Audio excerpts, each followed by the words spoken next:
মনে হয় যেন আসছি পৃথিবীতে এই দেশে ইসলামী হুকুমত কায়েম করার জন্য, আসছি পবিত্র গণতন্ত্র প্রতিষ্ঠা করার জন্য, এটাই আমার জীবনের। এবং বলে প্রয়োজনে গণতন্ত্রের জন্য জিহাদ করব। আল্লাহর জন্য জিহাদ করব বললে তো জঙ্গি হয়ে যাবে, কোরআনের জন্য জিহাদ করব বললে জঙ্গি হয়ে যাবে, মাদকের বিরুদ্ধে জিহাদ করব, গণতন্ত্রের জন্য প্রতিষ্ঠা করার জন্য কি করবে? জিহাদ করবে, মুজাহিদ ফি সাবিলিল্লাহ। আবেগ আছে, এটা আমরা উপলব্ধি করি, এবং একটা ফিকির আছে ভালো, তাও ফিকির করি। কারোর মধ্যে দিনই একটা চেতনা আছে ভালো, তাও আমরা উপলব্ধি করি। এই অ্যাক্সিডেন্ট গুলো কেন?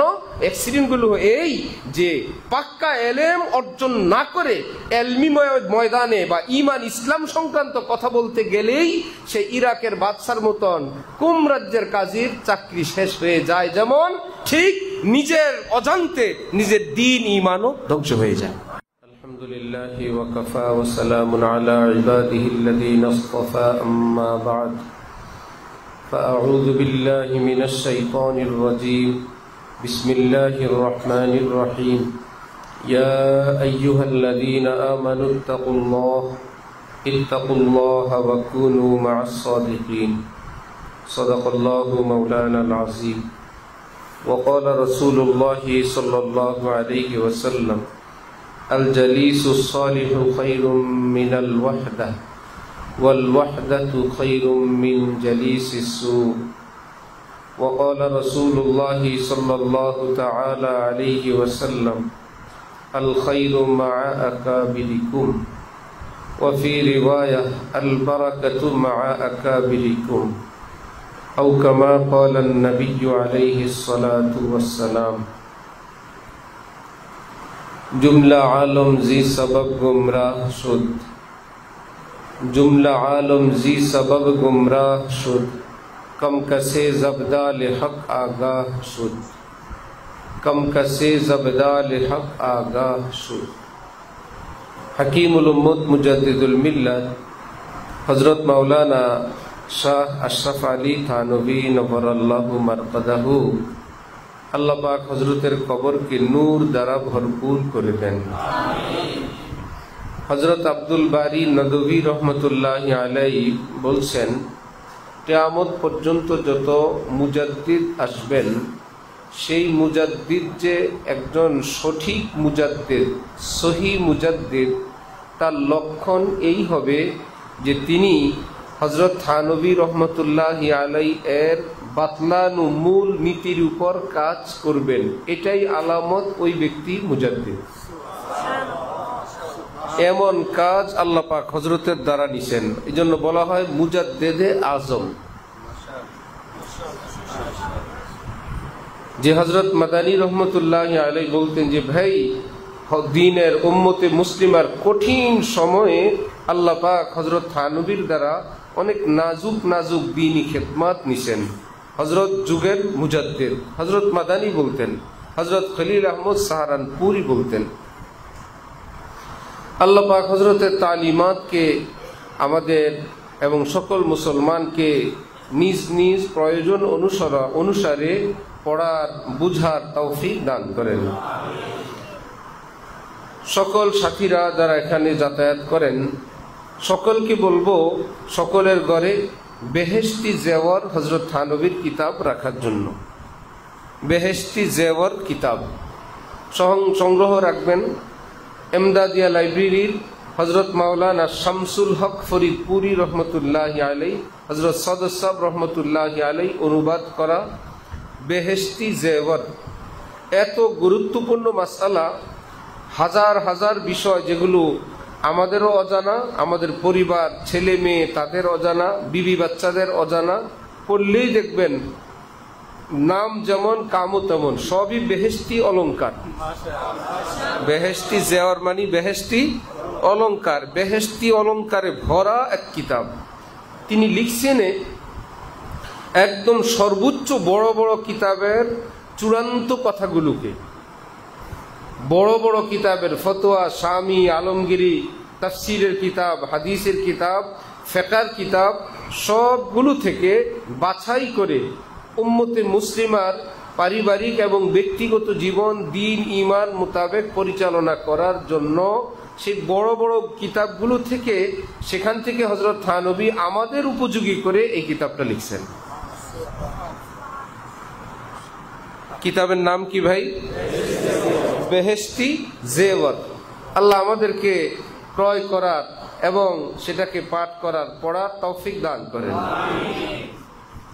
হযরত থানবী নব্বরাল্লাহু মারকাদাহু বলতেন যে, শাহ আবরারুল হক সাহেব শুনাইতেন, পুরা পৃথিবীতে যত দ্বীনি নামের ফিতনা, ইসলামের নামে ফিতনা, হযরত বলছেন সবগুলো ফিতনা মূলে কোনো না কোনো মৌলবী আছে, কোনো না কোনো দিন সম্পর্কে দুই চার লান জানে বুঝে এরকম কোনো মৌলবী আছে, যার জন্য ওই দিন ইসলাম সম্পর্কিত কিছু কথা যখন মুসলমানের সামনে বলে, মুসলমান সেটাকে দিনের কথা মনে করে গ্রহণ করে।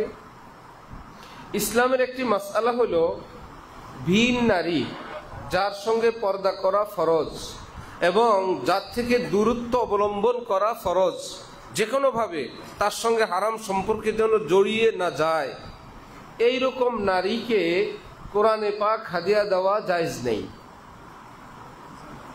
বুখারী শরীফ হাদিয়া দেওয়াও, হযরতের বয়ান হাদিয়া দেওয়াও, হযরতের কিতাব হাদিয়া দেওয়াও জায়েজ নেই। কেন জায়েজ নেই? কোরআন শরীফের মধ্যে কি সমস্যা ভাই? কোরআন শরীফে কোনো সমস্যা আছে? বুখারী শরীফে তো জায়েজ নাই। কেন জায়েজ নাই? এই জন্য যখন একজন পুরুষ ভিন নারীকে, যার সঙ্গে পর্দা ফরজ, দূরত্ব অবলম্বন ফরজ, হাদিয়া দিবে, তাহলে দুইজনের মধ্যে দূরত্ব বাড়বে না ঘনিষ্ঠতা বাড়বে? দ্বিতীয় হাদিয়ায় আরেকটু ঘনিষ্ঠতা, তৃতীয় হাদিয়ায় আরেকটু ঘনিষ্ঠতা। এবার শয়তান হাতে তালি দিবে আর বলবে, কোরআন শরীফ এই জিল দাও, এখান থেকে দুনিয়ার কোনো কোরআন শরীফ দাও, না হলে স্বর্ণাক্ষরে লেখা অথবা একদম জমজমের পানিতে চুবানো কাগজ দিয়েই দাও না কেন? আমার টার্গেট কোরআন না, তোমাদের দুইজনের ঘনিষ্ঠতা হলো আমার উদ্দেশ্য, সেটা হয়ে গেছে।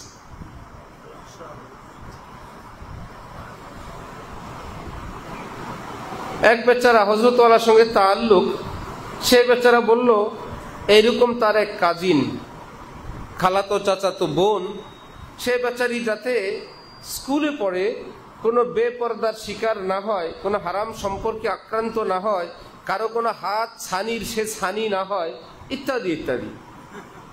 হাত ছানি দেয়, আউয়াল হাত একজনের আছে আর দ্বিতীয় জন হলো কি ছানি, এই জন্য হাত ছানি, কারো হাত ছানিতে সে না পড়ে, এই জন্য বেচারা কোনো নসিহত করছে, পর্দার আড়াল থেকে কোনো দিনই কিতাব দিয়ে আসছে। সে খালা আন্টিকে বলছে, আমার বোনকে আপনি খেয়াল রাখবেন, ওকে এগুলো দিবেন। প্রথম দিকে সে বেচারা একদম সাদা বাঠাভাবেই দিয়ে আসছে, সহজ সরল মন, যে আমার কাছে এই দিনই তথ্যগুলো আছে, সে দিয়ে আসছে। দ্বিতীয়বার দিয়ে আসছে, তৃতীয়বার দিয়ে আসছে। সে হযরতওয়ালার কাছে বলছে, হযরত, সেই মেয়েকে গুনাহ থেকে বাঁচানোর জন্য আমি হাদিয়া দিয়ে আসছি তো ঠিক, কিন্তু এখানে আসার পর নামাজের রুকু কি, সেজদা কি, কিতাবের পৃষ্ঠা কি, সবকিছুর মধ্যে শুধু আমার ওই মেয়ের কথাই মনে পড়ে। ইসলাম দেনে গায়ে মুসলমানই দেয়।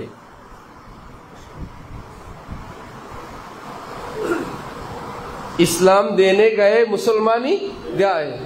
আরেকজনকে চরিত্র হেফাজত করতে গিয়ে নিজের চরিত্রের অবস্থা এখন এমন, এটা হলো ইবলিসের চক্রান্ত।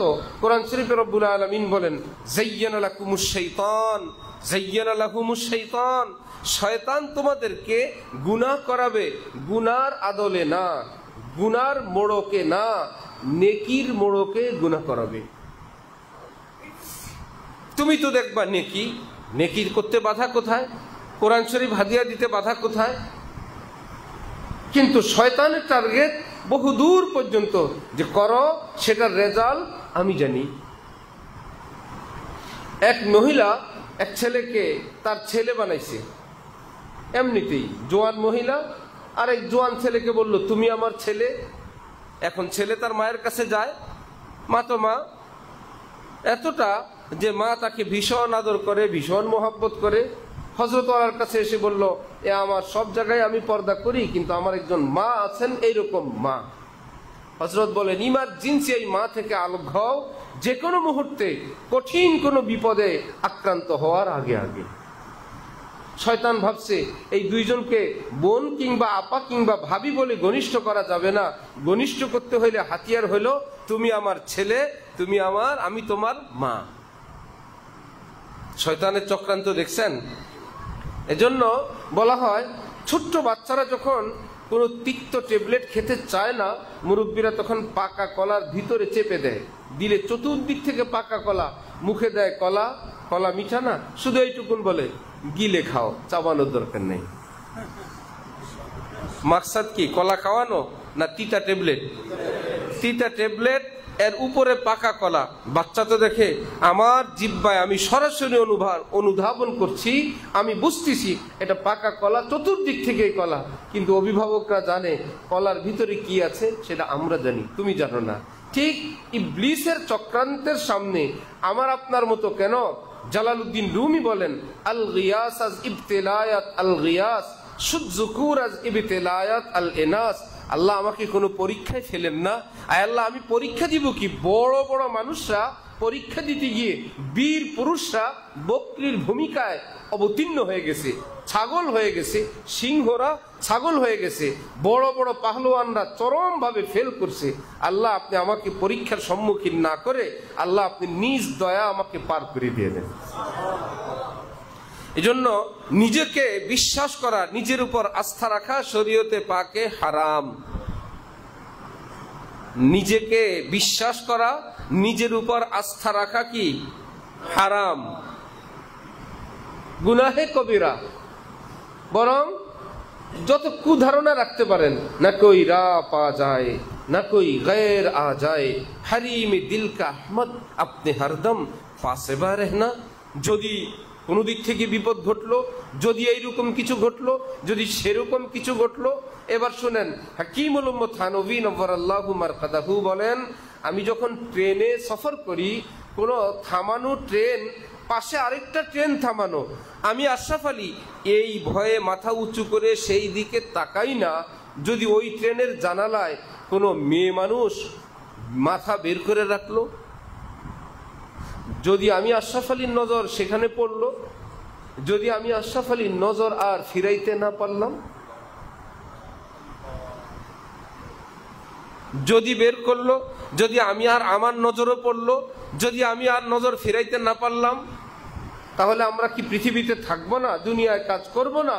কাজ করব আল্লাহ আল্লাহ করতে করতে। আমার কোনো এক সেকেন্ডের ভরসা নাই। আল্লাহ আপনি দয়া করলে আমি বাঁচবো, না হলে আমার কোনো উপায় নাই। আমি নিজে গুনাহ থেকে বাঁচবো এই ক্ষমতা আল্লাহ আমাদের কারো নাই। আল্লাহ পাক কোরআন শরীফে বলেন, লা তুজাক্কু আনফুসাকুম। আমি যেন কারো মুখে নিজের পবিত্রতা, নিজের তাজকিয়ার কথা না শুনি। আমি ভালো, আমরা ভালো, আমার দ্বারা এটা অসম্ভব, আমার দ্বারা এটা হবে না, এই কথাগুলো শয়তানের হাতিয়ার। এটা বলে তাকে নিশ্চিন্তে রাখে, তারপরেই তাকে আক্রমণ করে, কঠিনভাবে আক্রমণ করে। আমার দ্বারা হবে না সেটা আবার কি? নাকে যখন দম আছে, আমার দ্বারাও হইতে পারে।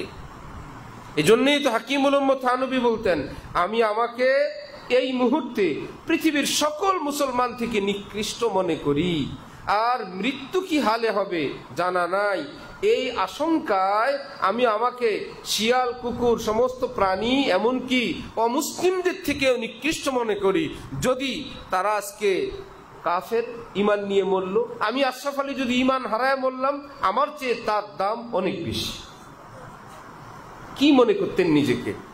আল্লাহ আমাদেরকে দ্বীনের সহি বুঝ হাসিল করার তৌফিক দান করেন। তাহলে যে শয়তানের চক্রান্ত এতটা, কাউকে বুখারী শরীফ হাদিয়া দেওয়াও জায়েজ নাই, দ্বীনি কোনো বয়ান হাদিয়া দেওয়াও জায়েজ নাই। কারণ যাকে হাদিয়া দিব তার সঙ্গে আমার সম্পর্কটা যদি অনাকাঙ্ক্ষিত হয়, তাহলে তার সঙ্গে লেনদেনটাও নিষেধ। এর থেকে মাসআলা গুমরাহ, পথভ্রষ্ট আলেমদের দৃষ্টিতে। কারণ শিয়ারা নিজেকে পথভ্রষ্ট মনে করে না সহি মনে করে? কাদিয়ানীরা নিজেকে পথভ্রষ্ট মনে করে না সহি মনে করে? বেদাতীরা নিজেদেরকে গোমরাহ মনে করে না হক মনে করে? হক মনে করে না? খারিজি রাফিজিরা নিজেদেরকে জাহান্নামী মনে করে না অরিজিনাল মনে করে? তো সবাই তো নিজেকে হক মনে করে, হকের দলিল এসে দিবে, নিজের কথাই হবে না। আমি হক এ কথা বলার তো পৃথিবীতে বেদাতিও আছে, শিও আছে, ইহুদিও আছে, খ্রিস্টানও আছে। আমি হক, আমরা হক। তাহলে হক কে? হক কি আমরা পাবো না? স্থানীয় শ্রেষ্ঠ শ্রেষ্ঠ ওলামায়ে কেরাম আল্লাহ পাক যাদের দ্বারা দ্বীনের খেদমত নেন, গোপন আলেমরা, গোপন আলেম না ওপেন আলেম। ইমাম মাহদি যে আসবেন, ওনাকে কি খুঁজে বের করা লাগবে যে আল্লাহ কোন জায়গায় এসে বসে থাকেন? আমরা যদি না চিনলাম, যদি না জানলাম, আমাদের কি হবে? এমনটা হবে না। কুদরতি ভাবেই রব্বুল আলামিন উম্মতের সামনে স্পষ্ট করে দিবেন ইনি ইমাম মাহদি, এ সবাই জানবে। যেমন কবরে যখন নবীজিকে সামনে পেশ করা হবে, উম্মতের কেউ কি নবীজিকে দেখছে এই যুগে? তো সে কেমনে বলবে ইনি আমার নবী? ভাই চিনে রাখলে, একটা চেহারা ছবি থাকলে না বুঝবো। কোন ভণ্ড পীর মেয়ে মুরিদদের সঙ্গে দেখা দেয়, সে বলল এই জন্য আমি যে কিয়ামতে তোমাদেরকে সুপারিশ করব, না চিনলে কেমনে সুপারিশ করব? হ্যাঁ, পুরুষগুলোকে দেখি, এদেরকে তো আমি সুপারিশ করে নিয়ে যাব, আমার এই মেয়ে মুরিদগুলোকে আমি কেমনে সুপারিশ করব? শুনছেন তো? উম্মত যে কবরের মধ্যে সুয়ালের জবাব দিবে ইনি আমার নবী, পেয়ারা নবী হযরত মুহাম্মদুর রাসূলুল্লাহ সাল্লাল্লাহু আলাইহি, এটা কেমনে দিবে? নাম্বার 2, যেই বেচারা আরবি জানে না, আরবি কথা কেমনে বুঝবে? মান রব্বুক, বাবারে আমি তো আরবি জানি না, আমি বাঙালি, বাঙালির মধ্যে আমি একদম মূর্খ, বাংলাও পড়ি নাই আরবিও পড়ি নাই। প্রশ্ন করে আমাকে আরবিতে, তখন কি বলবেন? সরি, আমার একটু গুগল ট্রান্সলেশন করে দেন, আপনি একটু অনুবাদ করে বলেন। বলা লাগবে যে আমি তো আরবি বুঝি না, আমাকে একটু বাংলায় বলেন, নাকি সবাই পারবে? পুরো পৃথিবীর সবাই এই প্রশ্নে বুঝবে এবং আরবিতে জবাব দিব। মান রব্বুক, রব্বি আল্লাহ, জবাব দে আরবি। আমাদিনুক দীনি আল ইসলাম, আমার ধর্ম ইসলাম। সুবহানাল্লাহ। আরবি বুঝেবি, বলতে বি পারে, বুঝবার বি পারে, কইবার বি পারে, বুঝতেও পারবে, বলতেও পারবে। এটা কি দেশে শিক্ষা দেওয়া লাগবে যে ভাই 3টা সুয়ালের জবাব? দেখলাম এক বাসের পিছনে, গাড়ির পিছনে 3 সুয়ালের জবাব লেখা। ভাবলাম বাক্সে যে ভাই এখান থেকে মুখস্থ করে যাও। হ্যাঁ, তো যতই মুখস্থ করে তো বাংলায় হলো, আরবি কি হবে? রব্বুল আলামিন কুদরতি ভাবেই ওই বান্দাকে, ইমানদারকে আল্লাহ পাক এই আরবি বুঝার, আরবিতে জবাব দেওয়ার, নবীজিকে চেনার, নবীজিকে নবী হিসাবে স্বীকৃতি দেওয়ার তৌফিক দিয়ে দিবেন। 3 সুয়ালের জবাব দিলেই আসমান থেকে আসবে সাদাকা আব্দি, আমার বান্দায় পরীক্ষায় পাস, নাম্বার 100। হ্যাঁ ফেরেশতারা, এখানে শোয়াবা না, জান্নাতের বিছানা বিছাও। এই দেশি এই সমস্ত নরমাল কাপড়ে হবে না, জান্নাতি লেবাস পরাও। জান্নাতের সঙ্গে আমার বান্দার কবরের একটা সুড়ঙ্গ পথ করে দিয়ে দাও। আর কবরটা এত ছোট্ট কবরে হবে না, হাঁটু কাইতকুত হওয়ার জন্য তো লাগে, একটু হাত পা মারাও তো লাগবে।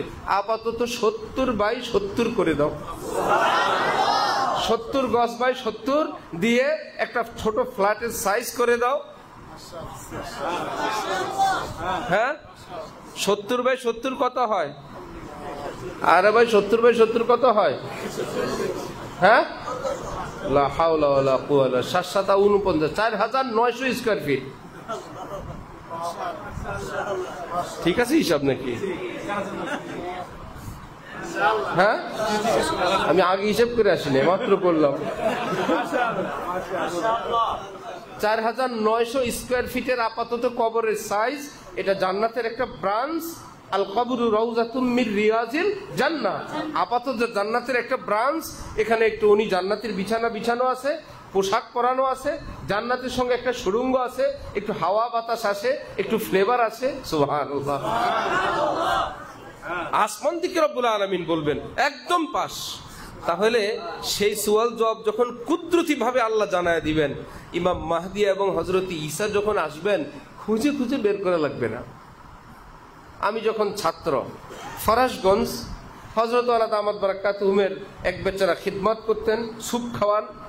তা আমি স্যুপ পাকাই, ওই বেচারা স্যুপের টাকা দেয়। 15 দিন পরে হযরতের এক দেওয়ানা পাগল আমাদের হাজী শফিক সাহেব, আমি গিয়ে টাকা নিয়ে আসি, এনে স্যুপ পাকাই, শেষ হয়ে ওই পথেই একজন দেখে, দেখতে দেখতে পরিচয় খাতির একটু ইসলামী নলেজ রাখে, আমাকে খুব মুস্কি হাসতে হাসতে বলল, ইমাম মাহদি কবে আসবে? বলেন তো, এরকম এরকম প্রশ্ন করে। আমি বললাম রওনা করছেন তো অনেক আগে, জ্যামের কারণে আসতে পারতেছেন। এত হাসছে, মানে সব প্রশ্নের জবাব হয়ে গেছে তার। আমি একটা কিছু বললে একটা কিছু বলতো, অমুক কিতাবে তো আছে, এসে গেছে, অমুক হুজুর 100 বছর আগে বলছেন ইমাম মাহদির জন্ম হয়ে গেছে। আর আমরাও শুনতেছি, আমরা যখন হিফজ পড়ি 93 সনে, আর সেই হুজুর বললেন ইমাম মাহদির জন্ম হয়ে গেছে। 93তে যদি জন্ম হয়ে যায় তাহলে বর্তমানে কত বছর ইমাম মাহদির? 32 বছর, 32-34 বছর। এর 100 বছর আগের অনেক আলেমরা বলছেন যে অবস্থা দেশ দুনিয়ার, ইমাম মাহদি আসার টাইম হয়ে গেছে। না না, লক্ষণে বোঝা যায় ইমাম মাহদি মনে হয় কয়েকদিনের মধ্যে আসবে। উনি চাইছিল সে সব টিমিলে আমারে ধরবে। আমি জবাব দিলাম রওনা করছেন অনেক আগে, জ্যামের কারণে আসতে পারতেছেন না।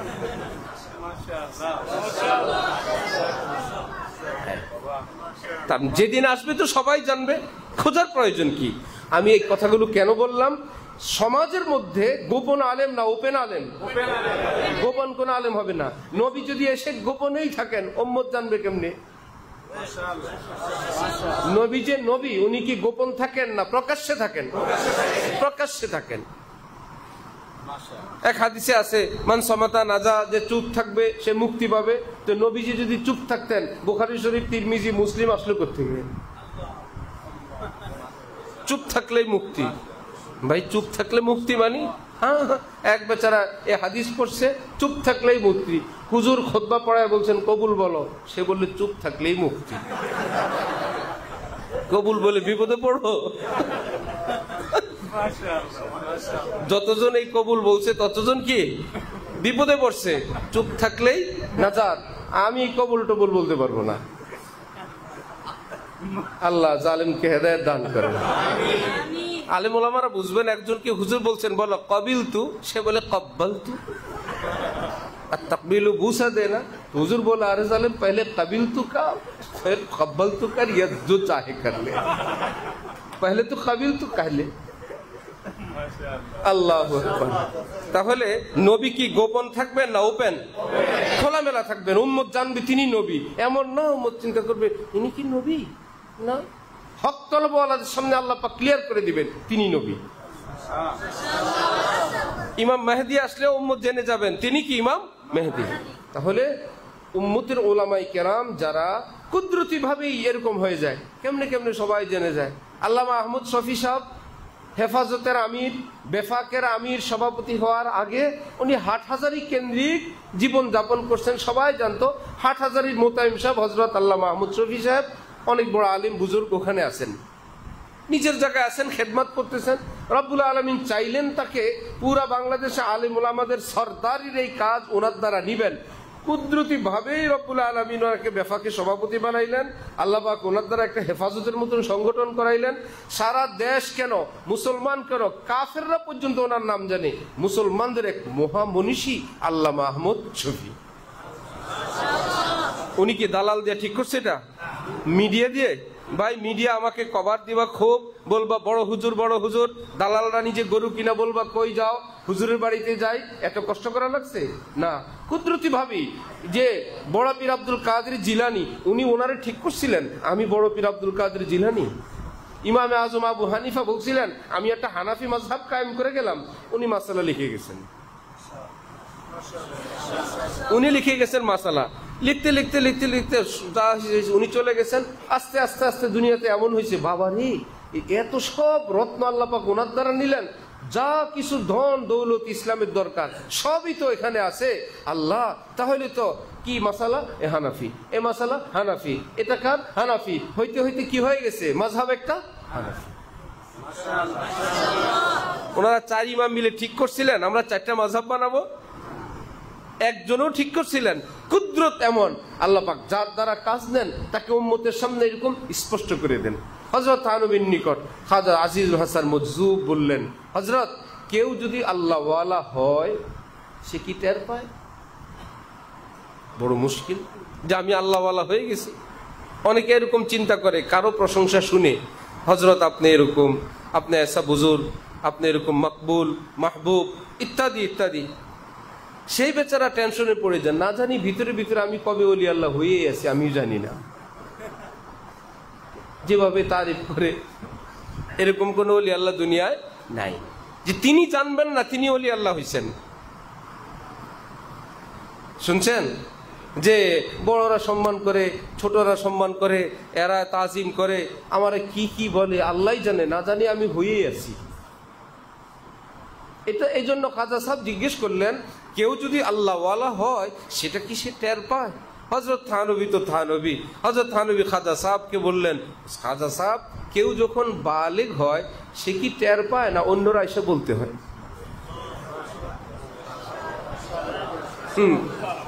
এক সোয়ালের সব সমাধান। সে যখন প্রাপ্ত বয়স্ক হয় কেউ এসে তাকে কানে কানে বলতে হয়, তুমি কিন্তু প্রাপ্তবয়স্ক মেয়ে, প্রাপ্তবয়স্ক ছেলে, তুমি কিন্তু সাবধান, এরকম কিছু বলতে হয় না, নিজেই টের পায়। তার শরীরের পশম পশম, গোড়ায় গোড়ায়, রন্ধ্রে রন্ধ্রে যে এক শিহরণ জাগে, সে টের পায় পৃথিবীকে আমি নতুন ভাবে দেখছি, আমি এখন আর ছোট না, আমি বড় মানুষ। হযরত থানবী বললেন, দেহ যখন বালিগ হয় মানুষ যেরকম টের পায়, রূহ যখন বালিগ হয়ে আল্লাহওয়ালা হয় তার চোখে মুখে সেটা ফুটে উঠে, নিসবত ইসি কা নাম হ্যায়, নিসবত ইসি কা নাম, উনকি গলি সে আপ নিকলনে না পাইয়ে। আল্লাহ পাক যখন কাউকে বালেগ বানান, আল্লাহ পাক তাকে আল্লাহর মোহব্বতের মারিফতের এক রশি দিয়া বাঁধেন, আমি তোমাকে আর আমার গলি থেকে বের হইতে দিবই না। সে চাইলেও আর গুনাহ করতে পারে না, সে চাইলেও সব ব্লক। আমি না তোকে বন্ধু বানাইলাম, তখনই সে টের পায় যে ঘটনা ঘটে গেছে, যে ঘটনা কি অন্যরকম হয়ে গেছে। ये कौन आया कि धीमी पड़ गई लो शम्ए महफिल की, पतंगों की आवाज उड़ने लगी चिंगारियां दिल की। কে জানি আমার ভিতরে নিজের ঠিকানা বানাইলেন। আসমানে চাঁদ সূর্য আমার কাছে এখন চেরাগের মতন অন্ধকার অন্ধকার লাগে। কি ব্যাপার? সে এখন টের পায়। আগে নেতা খেতা দেখলে কেমন কেমন লাগতো, বড় বড় লাগতো, এখন মনে হয় মিসকিন মিসকিন লাগে। আহারে বেচারা এই বিপদে আছে। হ্যাঁ, হযরত ওয়ালা শুনান না, ওই যে উজানের হযরত কারি ইব্রাহিম সাহেব রহমতুল্লাহি আলাইহির ছেলে কারি মঞ্জুর আহমদ, তো একদম সহজ সরল মানুষ। কে জানি বলছে ওনাদের বাড়িতে বিডিআর আসছে। তো উনি সারা জীবন বিডিআর শুনছেন, বিডিআর কি জিনিস কেমন এটা জানেন না। উনি গেছেন হাঁটতে হাঁটতে, আমি দেখছি ওনাকে, কারি সাহেবকে গেছেন, তো গিয়ে দেখেন যে বিডিআর একটা বিশেষ পোশাকে আছে বেচারা, একজনেরও দাড়ি দুড়ি নাই। তো উনি কাছে গিয়ে বললে, আন্না করে উনি বিডিআর কয়, আন্না করে দাঁড়ি দুই নাই, দাঁড়ি দুই কিচ্ছু নেই, আন্না করে উনি বিডিআর কয়। স্বাভাবিক। তো কোন এক জেলায় নতুন এসপি গেছে, প্রবীণ এক রাজনীতিবিদ পরিচিত, এমন তুখর, সে হলো মুরব্বী, এখন সে হলো রাজনৈতিক একজন লিডার। তো এসপি তো পুলিশ সুপার, তো সে কম বয়স্ক, ট্রান্সফার হয়ে আসছে। এক অনুষ্ঠানে বসতে সবাই পরিচয় করাই দিল যে আমাদের এই জেলার এসপি সাহেব। আচ্ছা, তোমারই নিয়ে হাঁটাইছে এসপি বানাই, তুমি তো আর হোলার হমান না, হোলার তুই তো আর হুতের হমান, হুতের।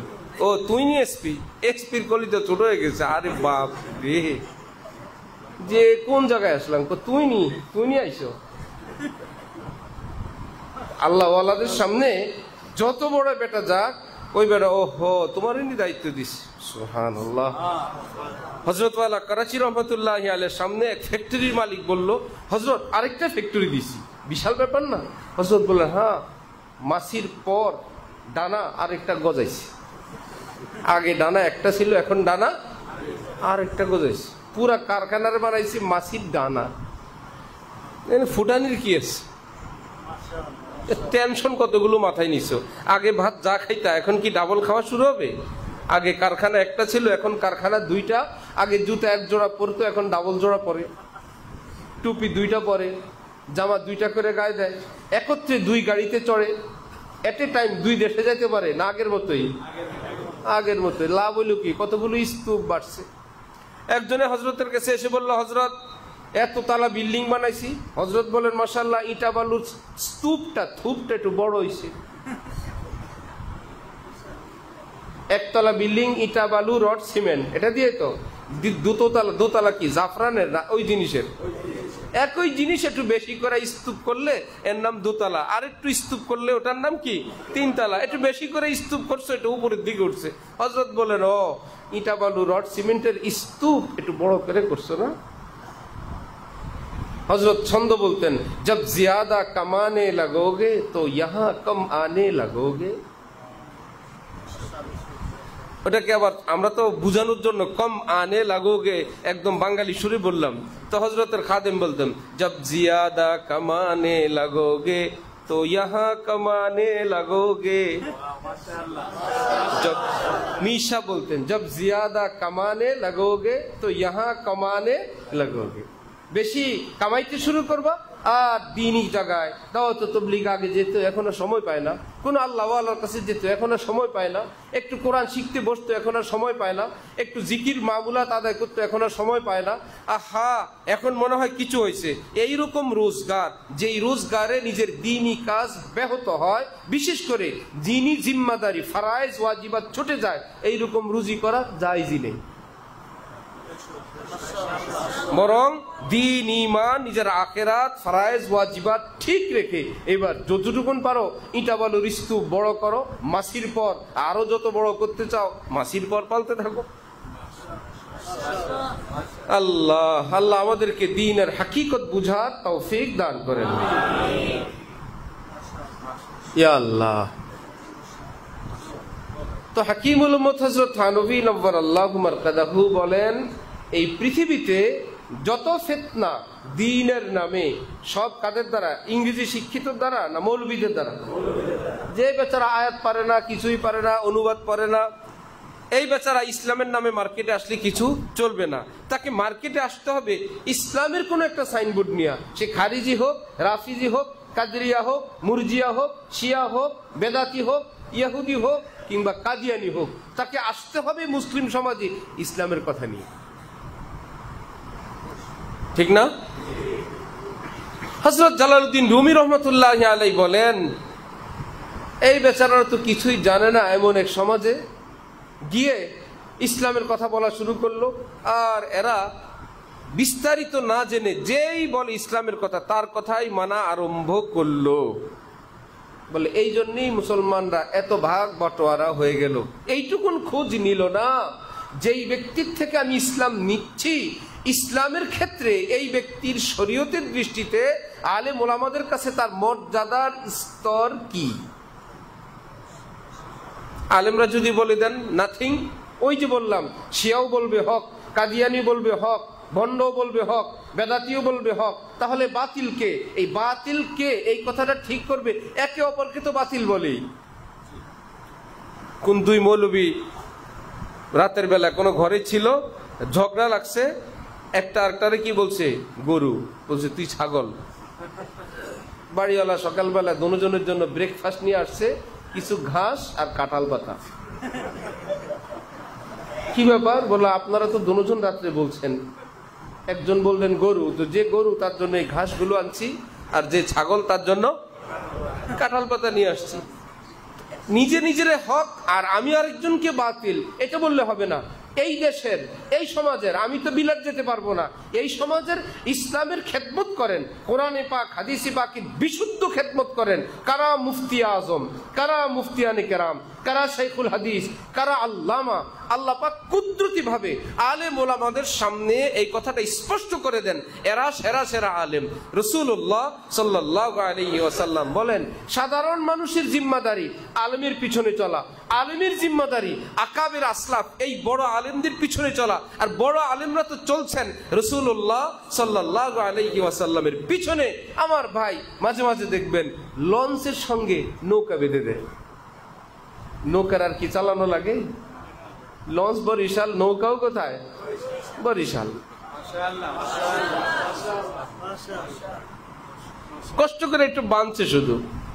এই জন্য সাধারণ মুসলমানদের ডিউটি হলো, আপনি আপনার জায়গায় আল্লাহ পাক আপনাকে যতটুকু বিবেক দিলেন, এখান দিয়ে আপনি নামাজ শুরু করেন, এইখান দিয়ে আপনি হালাল খাওয়া শুরু করেন, এখান দিয়ে আপনি আল্লাহর কাছে একজন হক্কানি আলেম, সহি আলেমের সন্ধান দেন।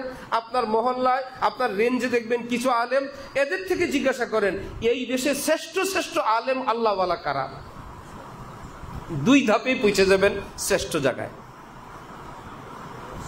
আপনার এলাকায় যে আলিম ওলামারা আছেন আপনি তাদেরকে খোঁজেন, আর তাদের থেকে জিজ্ঞাসা করেন যে হক্কানি আলিম ওলামা শ্রেষ্ঠ শ্রেষ্ঠ 5-7 জনের নাম বলেন তো। ফটফট করে বলে দিবেন। এইবার আপনার স্থির হয়ে গেল, আচ্ছা আমি তো জানতাম না কারা। এটাই আমাদের গুমরাহির কারণ। অথচ অমুসলিমরা জানে না তাদের ঠাকুর কারা, কোন জায়গায় তাদের মন্দির তারা জানে না, এই দেশে কোথায়, ভারতে কোথায় জানে না, খ্রিস্টানরা জানে না এই দেশে তাদের উপাসনালয় কোথায় জানে কি না, বৌদ্ধরা জানে না তাদের ধর্মগুরু কারা জানে না। কে জানে না? শুধু মুসলমান জানে না।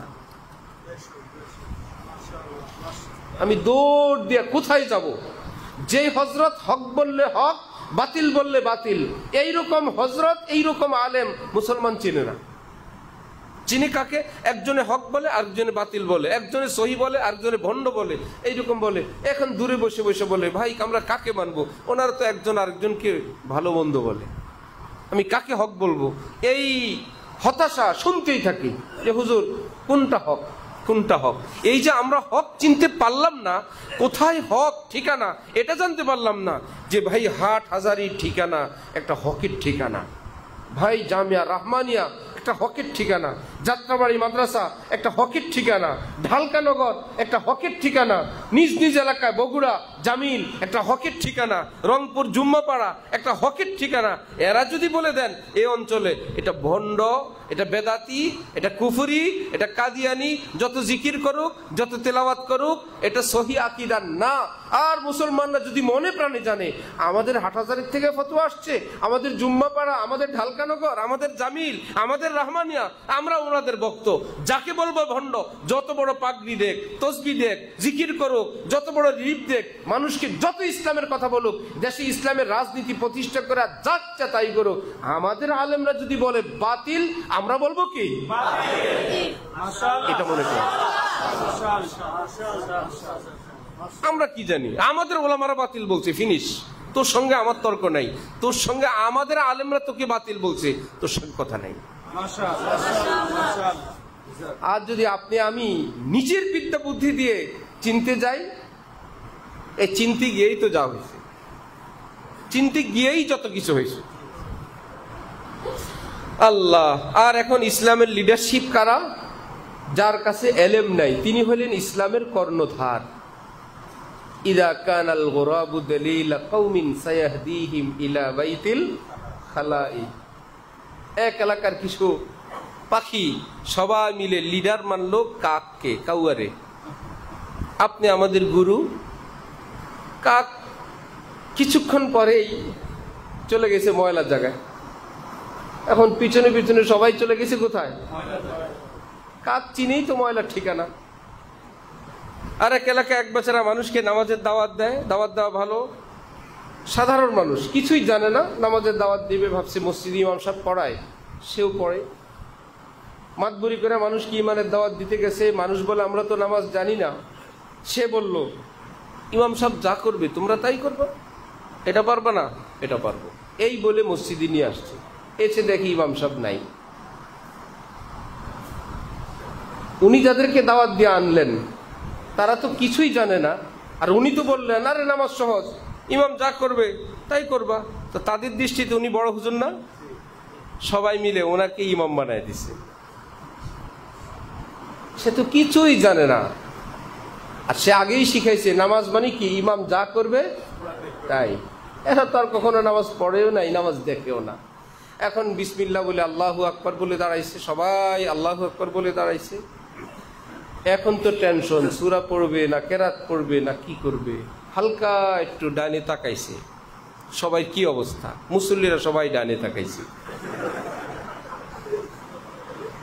এবার হালকা একটু বায়ে তাকাইলো, কি হাল, সবাই বায়ে তাকাইছে। গ্রাম দেশের ভাঙ্গা মসজিদ, সে ভাগার জন্য পালানোর জন্য এক কদম আগাইছে, সবাই এক কদম আগাইছে। এবার এক দুই কদম করে হাঁটে, সবাই ওই মাপে মাপে হাঁটে। দিছে দৌড়, সবাই দিছে দৌড়।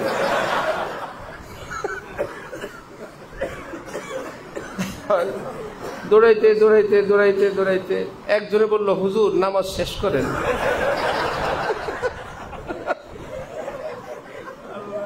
ইমাম যদি অবস্থা হয়,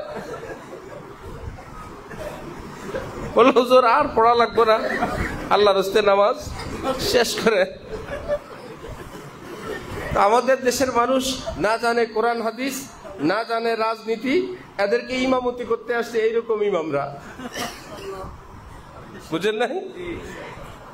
এখন বেচারা তো কিছুই জানে না, এখন বলা লাগে আল্লাহর রাস্তে সালাম ফিরান, যে নামাজ শেষ করে। আরেক বাবা প্রাইমারি স্কুলের মৌলবী টিচার, ধর্মীয় শিক্ষক, সে তার ছেলেকে বলল, তুমি কেমন আলেম হতে চাও? ছেলে বলল, আব্বা আপনার মতো। একদম দুই গালে থাপ্পড় লাগাই দিছে। শয়তান, কি হলো বাবা? বলল নিয়ত বড় করতে হয়, এর মধ্যে যা পাওয়া যায়। আমি যখন পড়াশোনা করি আমার নিয়ত ছিল হযরত আলীর মতন আলেম হওয়ার। এত বড় টার্গেট নিয়ে পড়াশোনার পর আমি পাইলাম প্রাইমারি স্কুলের ধর্মীয় শিক্ষক, আর তোমার টার্গেট হইলাম আমি, তুমি কি হবা? আচ্ছা সেই ছেলেটা যাই হইল, কিছু তো শিখবো, বাবা যেহেতু পড়াইছে। এই ছেলের ছেলে কি হবে যদি সেই ছেলে বলে আব্বা আপনার মতো?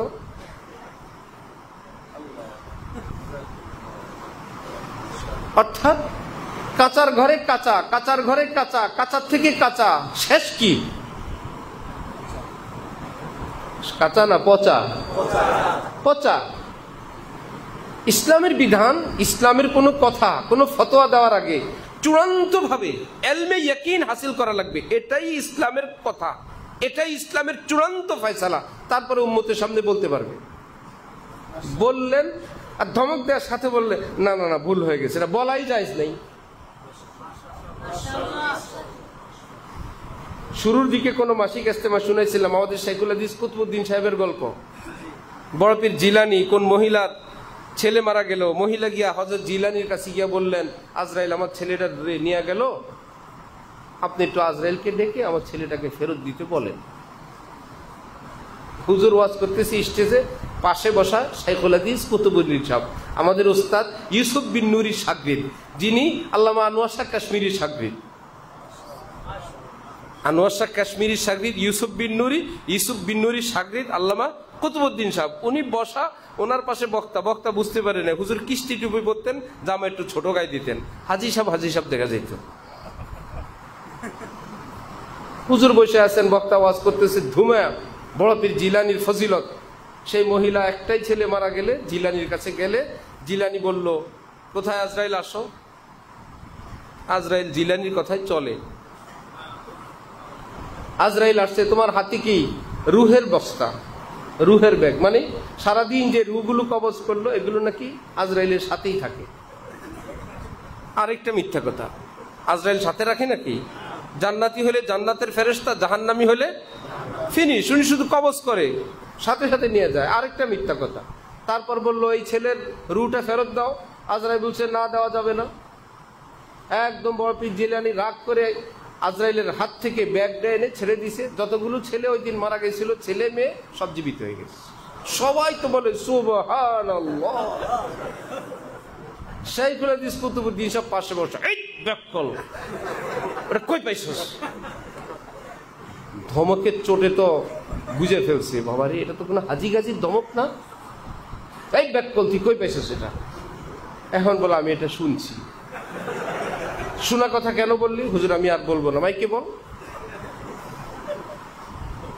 এইরকম শোনা কথা যেটা ধমকের চোটে নাই হয়ে যায়, এটা এলেম না, এটা বয়ান করা জায়েজ নেই। ধমক দিলে আর নাই, এবং অশুদ্ধ কথা।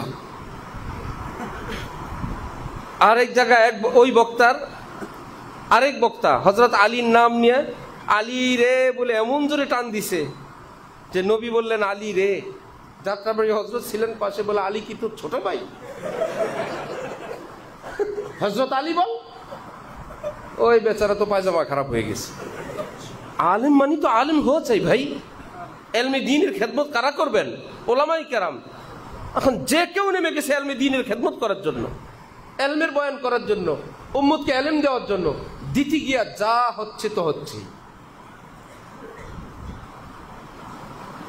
নিজের ধর্ম অন্যের ধর্ম সমান বানায় ফেলতেছে। রাজনীতি এবং গণতন্ত্রের জন্য যা ইচ্ছে তাই বলতেছে। একটাই কারণ, আবেগ আছে, এলেম নেই। কি বলে তার অর্থ নিজেও জানে না। ইরাকের এক বাদশা নতুন কবি হয়েছে, 2 লাইন কবিতা লিখছে, আইয়ুহাল কাজী বিকুম কদ আযালনাকা ফাকুম। এইটুকুন মিলাইতে পেরে সে মহা খুশি। কিন্তু এর মধ্যে তার একটা রাজ্য আছে কুম, সেটার নাম এখানে আসছে। এই কবিতার 2 লাইনের মধ্যে কুম রাজ্যের কথা আসছে, সেখানের কাজীর কথা আসছে। খুশির চোটে লোক মারফতে তার কাছে এটা পাঠাইছে যে বাদশার পক্ষ থেকে এটা আসছে। কাজী বেচারাই চিঠি পড়ে কান্না করতে করতে বাদশার দরবারে আসছেন। হযরত, আপনি আমাকে অসন্তুষ্ট হয়ে চাকরিচ্যুত করলেন, আমাকে মাফ করে দেন। কবে চাকরিচ্যুত করলাম? এই তো আপনি লিখছেন আইয়ুহাল কাজী বিকুম, কুম রাজ্যের কাজী সাহেব, কদ আযালনাকা, আমি তোমাকে চাকরিচ্যুত করলাম, ফাকুম, তুমি সিট ছাড়ো। বাদশা বলতেছে, বাবা আমি তো অর্থমর্থ জানি না, আমি এমনি লিখছি আর কি, অর্থ যে এটা হয়েছে আমি তো জানি না। বুঝেন নাই? যারা রোজার সাথে পূজা মিলাইছে, অর্থ যে কি দাঁড়াইছে জিজ্ঞেস করলে বলবো আসলে তো আমি জানি না। এ বলতে গিয়া কুম রাজ্যের কাজীর চাকরি চলে গেছে, আমি যে রোজারে পূজা বলতে গিয়ে আমার ইমান চলে গেছে। সরি আমি তো জানি না। না জানলে কি ইমান যাবে না? ইমান গেলে কি মুসলমান আর কাফেরের মধ্যে বিবাহ থাকে? তাহলে বিবি বেচারি তো মুসলমান, স্বামী হয়ে গেছে অমুসলিম, বিবাহ শেষ। বিবাহ শেষ হলে স্বামী স্ত্রীর সম্পর্ক জায়েজ না হারাম? হারামের ঘরে সন্তান হলে কি জাদা? কোথায় চলে গেছেন? মনে হয় যেন আসছি পৃথিবীতে এই দেশে ইসলামী হুকুমত কায়েম করার জন্য, আসছি পবিত্র গণতন্ত্র প্রতিষ্ঠা করার জন্য। এটাই আমার জীবনের, এবং বলে প্রয়োজনে গণতন্ত্রের জন্য জিহাদ করব। আল্লাহর জন্য জিহাদ করব বললে তো জঙ্গি হয়ে যাবে। কোরআনের জন্য জিহাদ করব বললে জঙ্গি হয়ে যাবে। মাদকের বিরুদ্ধে জিহাদ করব, গণতন্ত্রের জন্য প্রতিষ্ঠা করার জন্য কি করবে? জিহাদ করবে। মুজাহিদ ফি সাবিলিল্লাহ। আবেগ আছে, এটা আমরা উপলব্ধি করি, এবং একটা ফিকির আছে ভালো, তাও ফিকির করি। কারোর মধ্যে দ্বীনি একটা চেতনা আছে ভালো, তাও আমরা উপলব্ধি করি। এই অ্যাক্সিডেন্ট গুলো কেন? অ্যাক্সিডেন্ট গুলো এই যে পাক্কা এলেম অর্জন না করে এলমি ময়দানে বা ইমান ইসলাম সংক্রান্ত কথা বলতে গেলেই সে ইরাকের বাদশার মতন কুম রাজ্যের কাজীর চাকরি শেষ হয়ে যায়। যেমন ঠিক নিজের অজান্তে নিজের দ্বীন ইমানও ধ্বংস হয়ে যায়। তাহলে আমরা কি গোপন আলেমের অনুসারী না ওপেন? আমরা চিনব আমাদের চোখে না আলেমের চোখে? আলেমরাই বলবেন উনি বড় আলেম। আমি যদি বলি না হযরত আমাদের এলাকায় আরেকজন বড় আলেম আছে, কেন? আল্লাহ, হযরত 110 কেজি ওজন, এমনি বড় আলেম হয়? ওজন দিয়ে বড় আলেম হয়? আরে হযরতুল্লাহ শুনেছেন, এক বেচারা বলল আমার হযরত এত বড় আল্লাহর ওলি ছিলেন। কিভাবে? একটা বদনা দিয়ে উনি ইস্তিনজা যেতেন, তারপরে এই বদনা ভরে উনি উজু করতেন। তারপরে এই বদনা পরে খাওয়ার সময় দস্তরখানে পানি খেতেন। এটা কি আল্লাহর ওলি হওয়ার দলিল? মুরিদ বেচারা ভাবছে এক বদনা যেহেতু 3 কামে আসছে এটাই ওলি আল্লাহর দলিল, খবিস হওয়ার দলিল। আরে ওলি আল্লাহ আমার সামনে এক বেচারাকে ধমক দিচ্ছে, একই দস্তরখানে হালকা নাস্তা, কোন পীর সাহেবের খলিফা, মাদ্রাসার বড় হুজুর, আমি সহ বসা, এক ঔষধ কোম্পানির এক বড় কর্মকর্তা, সেই বেচারা সহ বসা। পানি আনলে ওই বেচারা ইংরেজি শিক্ষিত মানুষ বললেন, পানিটা কি ফুটানো? হুজুর কেবলা যে আপনারা যে 110 কেজি দিয়ে বুজুর্গ সেটা বললো, আরে মিয়া খান, আল্লাহর উপর তাকুল করে খান, আপনারা আছেন ফুটানোর তালে। আমরা ছাত্র জমানায় বিশাল বড় এক দিঘি, পুকুরের মধ্যে আমরা গোসল করতাম, ওটার পানি খাইতাম, ওটার এক পাশে খোলা বাথরুম ছিল। নাম্বার 2, দেশ গ্রামে পুকুরের মধ্যে মানুষ বাচ্চাকে পায়খানা ধোয় না, বলে ওই পুকুরের পানি দিয়ে তো গোসল হয়, ভাত মাছ রান্না করে, কিছু হয়, ফুটান লাগে, খান। এই বেটা তো ইতস্ত যে এটা যাই খাইতাম, এখন তো আরো ঝামেলা যোগ দিচ্ছে। দ্বিতীয়বার আসবে আর এখানে যদি আসলে বলবে হযরত আমি রোজা, ঠিক না? অথচ এটাকেই কিছু মূর্খ লোক মনে করবে আল্লাহ কত বড় আল্লাহর ওলি, একই বদনা দিয়ে 3 কাম সারতেন। আল্লাহ হযরতের জীবনে একটা চিরুনি কি জিনিস হাতে নেয় নাই, যার জন্য দাড়িগুলো জটলা ধরে পান খায়, হযরতের মুখ থেকে পান পড়তে পড়তে দাড়ির ভিতরে পর্যন্ত পান আটকায় রয়েছে, এত বড় আল্লাহর ওলি। আল্লাহর ওলি কে এটা আমরা ঠিক করবো না, আলেমরা ঠিক করবেন? আরে মিয়া তোমরা শুনো, ঢাকায় আছে সেই বেড়ি বাঁধে মাঝে মাঝে একদম জন্মদিনের পোশাক পরে এক আল্লাহর ওলি হাঁটে। ঢাকা বড় বড় কলেজ ভার্সিটির ছেলে মেয়েরা তার পিছনে ঘুরতে থাকে, হাঁটতে থাকে, সে হাঁটতেছে, এই আল্লাহর ওলির পিছনে অনুসারীরা হাঁটতেছে, ভক্তরা। পেশাব করলে সামনে গিয়ে বাটি ধরে, পায়খানা করলে পিছন দিয়ে গিয়ে চিলুঞ্চি ধরে। কোথায় চলে গেছে মুসলমান? এইটুকুনো বিবেক নাই। বিবস্ত্র হাঁটতেছে, কেউ তাকে এটা সাধে, কারোটা খায়, কারোটা খায় না, ভাবের কি? হযরত আশরাফ আলী থানভী রহমতুল্লাহি আলাইহির ঘরে এরকম এক ভাবলা আসছে ভুলে। একদিন ঢালকানগরে 3 হুজুর আসছে, আমার বাসায় বেল দিছে, বেচারা তো জানে না কার বাসা। বের হইলাম, কি বললো, এখানে মসজিদের কাজ চলতেছে, মসজিদের জন্য অনুদান। হাত যে বরাবর দেখাইলাম, বললাম এখানে মানে কোথায়? এই দিকে। কোন দিকে বলেন? মাওয়ারি দিকে। ইসমিশার আর মুশারুল নিয়ে দেখছেন কোথায়? গেন্ডারিয়া ঢালকানগর, এইদিকে এক মসজিদের কাজ চলে, ভালো করে ধরার পর হয়েছে কোন জায়গায়? জিজ্ঞাসা করলাম, মাওয়ার এই পাড়ে না ওই পাড়ে? ওই পাড়ে। বললাম দাঁড়ান, আমি জামাটা গায়ে দিয়ে আসি। জামা গায়ে দিয়ে 3 অর্ডার নিয়ে আসলাম মাদ্রাসার অফিসে, মার্কাজুল নূরে। এরপরে লম্বা তওবাতিল্লাহ করে কোন রকম এখান থেকে ছুটছে। এই তো ধোকাবাজি চলে, জুব্বা জামা, একটা রিসিট বই, সাধারণ মানুষ মনে করে কি না কি। দরকার ছিল ইসলামী হুকুমত এগুলোকে শায়েস্তা করার জন্য। এখন আসে যেই শাসকরা, এদের তো আগা মাথা নাই, এরা খোঁচা দিলে আবার এদের বদনাম করার এক পার্টি থাকে। এরা যদি ভালো কাজও করে, এগুলোতে প্রয়োজন ছিল সঠিকভাবে এগুলোকে গ্রেফতার করা, এগুলোকে কারাবন্দি করা, শাস্তি দেওয়া।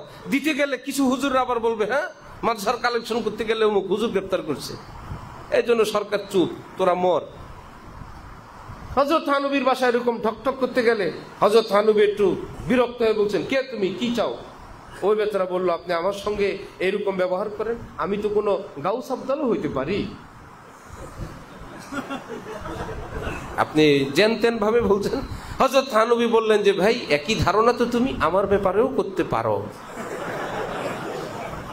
তোমার কি একটু ভয় টয় নাই? আমিও তো কিছু একটা হইতে পারি। তো এই জন্য এই ভাব ধরা লোক দিয়ে না, আলেম ওলামারা বলবেন সহি আলেম কি না এটাকে আমরা বলবো না আলেমরা বলবেন? শুধু এইটুকুনো যদি আসতাম, সহি রাজনৈতিক দল কি না এটাকে আমরা ঠিক করবো না আলেমরা ঠিক করবেন। এইবার বুঝেন, সেই চাচাতো বোন কাজিনকে কোরআন হাদিয়া দেওয়া, আপনি যখন সঠিক উৎস না জেনে আপনি ভাববেন ভাই যেই হোক আমি তার থেকে খারাপ কিছু নেই না, আমি তার থেকে কোরআন শিখি, আমি তো ওনাদের থেকে হাদিস শিখি, আমি তাদের লোক না, আমি তাদের মতো না ভাই, জাস্ট শুধু একটু হাদিস শিখি, আমাদের মসজিদে আসে, আমি অনলাইনে তাদের সঙ্গে একটু যোগাযোগ রাখি, এরা ভালো ভালো জিনিসগুলো দেয়, আমি শুধু ওটা নেই, যেদিন খারাপ দিব ওদিন আমি নিব না। এইরকম সাদা মাঠা মুসলমান অনেক। যে কোনো জায়গা থেকে ইসলাম নেওয়ার, কোরআন হাদিস নেওয়ার একটা দুঃসাহসিকতা, যার যাচাই বাছাই করার ক্ষমতা নাই, তিনি যে কোনো জায়গা থেকে নিয়ে বসেন। চাচাতো বোনকে খালাতো বোনকে কোরআন হাদিয়া দিতে দিতে আল্লাহর মহব্বত বাড়ে না দুইজনের মহব্বত বাড়ে? সেটা কি হালাল মহব্বত না হারাম? যা তার থেকে আপনি কোরআন হাদিস যখন নিবেন, নিতে নিতে নিতে নিতে ওই ব্যক্তির সঙ্গে আপনার কি দূরত্ব বাড়বে না সম্পর্ক বাড়বে? এইবার কেউ তার বিরুদ্ধে বললে আপনি হয়ে যাবেন তার পক্ষে, এত খারাপ না, আমি জানি অনেক ভালো। আপনারা বললে হবে না, সেখানে কোরআন হাদিস আছে। আপনি বলেন ইসলামের দুশ্মন, জিকির হয়, মুনাজাত হয়, ৫ ওয়াক্ত নামাজ হয়, আপনি কি করবেন?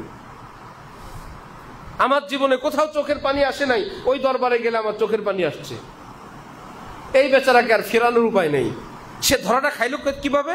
আলেম ওলামাদের থেকে না জেনে অনির্ভরযোগ্য সূত্র থেকে দিন শিখে, দিন তো ছিল যতটুকু ছিল, শিখতে শিখতে ওই দুষ্ট দুরাচার অসভ্যদের হারাম প্রেমে আক্রান্ত হয়ে গেছে। এখন তো আর ছুটানো যায় না। আর যখন আলেম ওলামাদের থেকে জানবেন, আমার ভাই অনেক মানুষ সুস্থ, ডাক্তার বলে যে আপনার বলক, আমরা এটা মেনে নিই। অনেক মানুষ ভালো, ডাক্তার বলে যে আপনার ডায়াবেটিস আছে, আমরা মেনে নিই। আমরা দেখি আমরা ভালো, বললো চোখের এই অবস্থা, আমরা মেনে নিই। আমরা দেখি আমরা ভালো, ফ্যাটি লিভার, আমরা মেনে নিই। আমরা বলি আমরা ভালো, তার লিভারের এই সমস্যা আমরা মেনে নেই। শরীরের ইত্যাদি হিমোগ্লোবিন এত আমরা মেনে নেই, প্লাটিলেট এত আমরা মেনে নেই। তাহলে যেই বিষয়ে যারা পারদর্শী তারা বললেই আমরা মনে প্রাণে বিশ্বাস করি, অনুসরণ করি। তাহলে ইসলামের এরকম পারদর্শী কেউ কি নাই? কিয়ামত পর্যন্ত কি থাকবেন না?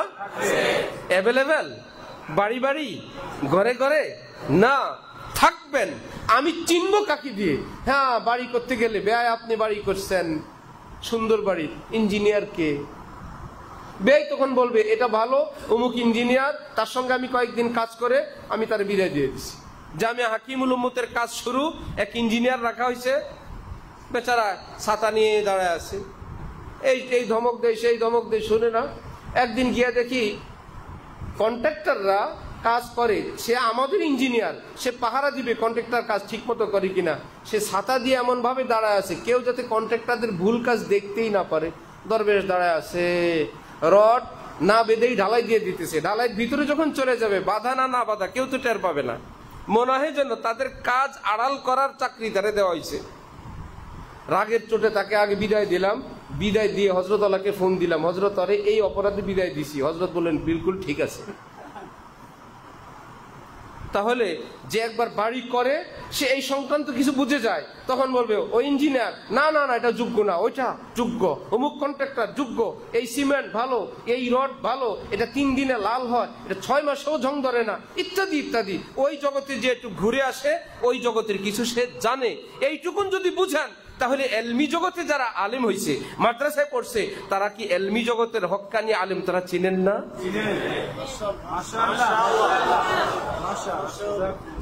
আপনি কেন নিচে নামেন? আপনি কেন নিজে নির্বাচন করতে যান কে হক কে বাতিল? কারণ বাতিলের কাছেও কোরআন আছে, ভণ্ডের কাছেও হাদিস আছে, ইসলামের কথা আছে, অনেক সুন্দর মর্মবাণী আছে, ভাষার জাদু আছে, এবং অনেক ভালো কাজ, সেটা আকর্ষণ, অনেক সুন্দর, অনেক শৃঙ্খলা। তাহলে আমাদের কাজ কারো শৃঙ্খলা দেখা, ভালো কথা দেখা, ইত্যাদি দেখা, না আলেমকে দিয়ে আগে যাচাই করা? যে আমাদের এলাকার আলেম ওলামারা বলছেন হক, তাহলে হক। আলেম ওলামারা বলে দিয়েছেন বাতিল, তাহলে কি বাতিল। আমরা অত কিছু জানি না। এইটুকুন যদি হয়ে যায় আমার ভাইয়েরা, তাহলে উম্মত মুক্তি পাবে। আর উম্মত যদি চালাক হয়ে যায়, আরে মসজিদে ফজরের নামাজের পর মশওয়ারায় বসছে নিজেরা, মসজিদের পাশে খালি জায়গা একজনে বাড়ি করবে, তো নামাজের পরে মুসল্লিরা মশওয়ারা করলো পাইলিং করা লাগবে কি না। আপনার কি খেয়াল? ইনশাল্লাহ লাগবে না। আপনি আল্লাহ রহমতে করেন। আপনার কি খেয়াল? না 10 তলা করেন, 1 তলা 2 তলায় কোনো সমস্যা হলো না। এ তো 1 তলা 2 তলা 3 তলা তো লঞ্চ পানির উপরেই চলে। ওখানে কি পাইলিং হয় নাকি? ফাউন্ডেশন দেয়? 3, 4 তলা 5 তলা 6 তলা পানির উপর লঞ্চ চলে না? তো যে কোনো জায়গায় তো বিল্ডিং একটা 4-5 তলা এমনি করা যায়।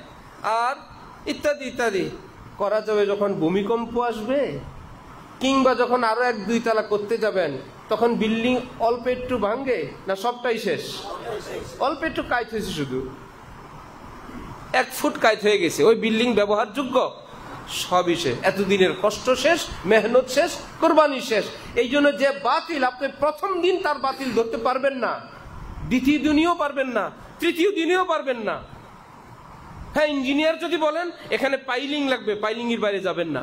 ইঞ্জিনিয়ার বলবে রড এতগুলো লাগবে, ওই রডের কমেও বিল্ডিং করতে পারবেন। ইঞ্জিনিয়াররা যে রড দেয় এর চাইতে আরো অনেক কম রডে অনেক অল্প ছাদ দিয়ে আপনি অনেক তলা করতে পারবেন। বিপদ আজকে আসবে না, বিপদ আসবে ভূমিকম্পের দিন, ঝড়ের দিন। এই জন্য ইঞ্জিনিয়াররা কত কিছু করে। কম্পিউটার এখন সিস্টেম আছে, নিজেরা লোড দেয় কম্পিউটারে, যেন এই বিল্ডিং এর উপর এত হাজার মানুষ, এতগুলো মাল, এতগুলো মেশিন উঠাইনো হয়েছে, এই রড দিছে, কম্পিউটারে চাপ দিছে, দেখা গেছে একদিক দিয়ে কাজ হয়ে গেছে, বললো এই রডে হবে না, কম্পিউটারে বিল্ডিং বানায় লোড দেয়, 10 তলা বানায়, পরে দেখে এদিক থেকে একটু ফ্র্যাকচার, একটু বাঁকা হয়েছে, না রড আরো বাড়াইতে হবে, আরো মোটা করতে হবে। এটা কি আমার আপনার যোগ্যতা আছে সবার? আল্লাহর কসম, আলেম ওলামাদের কাছে এর চাইতে আরো গভীর গভীর জ্ঞান, সূক্ষ্ম সূক্ষ্ম জ্ঞান আল্লাহ পাক আসমান থেকে দান করে দেন।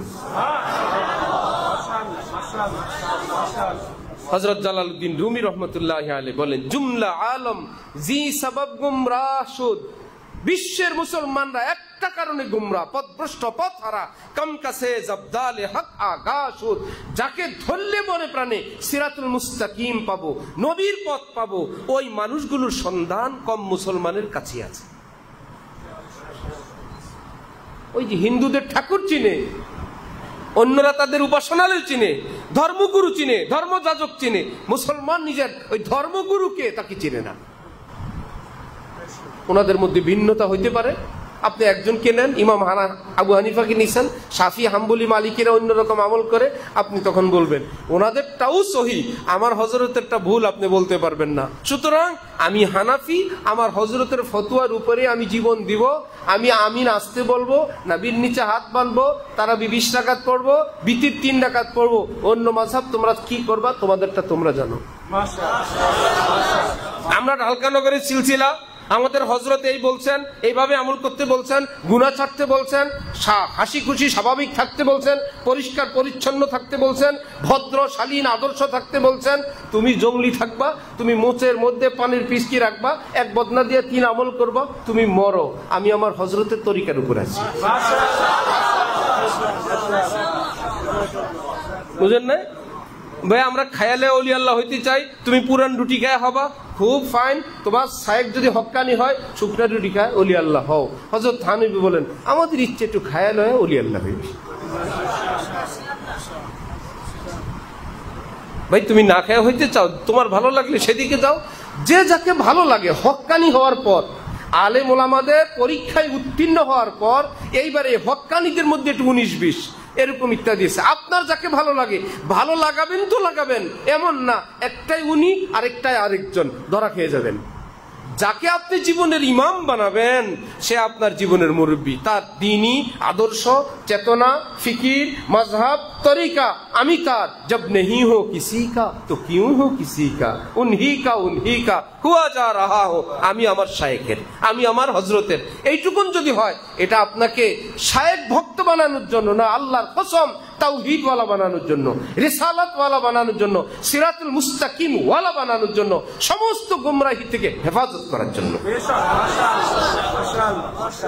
ভারত একবার আরিয়া বানানোর প্রকল্প মুসলমানের কাছে এমন পারদর্শী প্রশিক্ষিত প্রশিক্ষণপ্রাপ্ত আসে বিতর্কবাজরা, যাকেই ধরে তাই তর্কের সামনে যুক্তির সামনে পারে না, আরিয়া মানি কাফেরদের একটা ফিতনা বানায় ফেলে। তারা এসে রিপোর্ট দিছে একটা গ্রুপকে আমরা পারি নাই, কারা গেলেই বলে আমরা তো হাকিমুল উম্মত আশরাফ আলী থানভীর সঙ্গে সম্পর্ক রাখি, তোমার যুক্তি তর্ক আমরা হুজুরের কাছে বলবো, ঠিক আছে এখন যাও। আমরা তো কাসেম নানুতুবির ভক্ত, আমরা তো গঙ্গুহির ভক্ত, ঠিক আছে ওনার কথার বাইরে আমরা যাব না। এরা এসে রিপোর্ট দিছে সবগুলোকে আমরা কবজা করে ফেলছি, স্বীকার করে ফেলছি, কিন্তু যেগুলো কোনো বড় আল্লাহওয়ালার অন্ধভক্ত একটাকেও আমরা কাফের বানাইতে পারি নাই।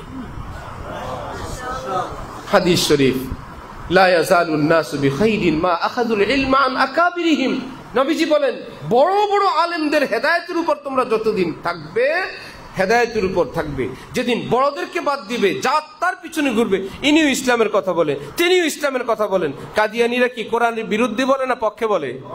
ভাষণ যখন দেয় যান ইউটিউবে চ্যানেলে হাজারো কাদিয়ানির কথা আছে, নিয়মিত শুনলে আপনিও কাদিয়ানি হয়ে যাবেন, ইহুদি হয়ে যাবেন, খ্রিস্টান হয়ে যাবেন, কারণ যাচাই করার যোগ্যতা আপনার নেই। আল্লাহ আমাদেরকে মুসলিম জাহানকে হেফাজত করবেন। আল্লাহ কিছু নীতিমালা আছে, কিছু সিরিয়াল আছে। ভাই কেউ নামাজের কথা বলে, নামাজ নামাজ নামাজ নামাজ, আরেকজন পাশ থেকে বললো ভাই নামাজের আগে উজু। এখন এতদিন মসজিদে মানুষ যেত শত শত, উজুর কথা বলাতে এখন কেউ যায় উজুর দিকে, আর উজু করতে করতে অনেকে জামাতে আসে না। আগের নামাজওয়ালা বললো মিয়া আপনি উজু শুরু করছেন আবার, এতে করে তো মুসল্লি কমে গেছে।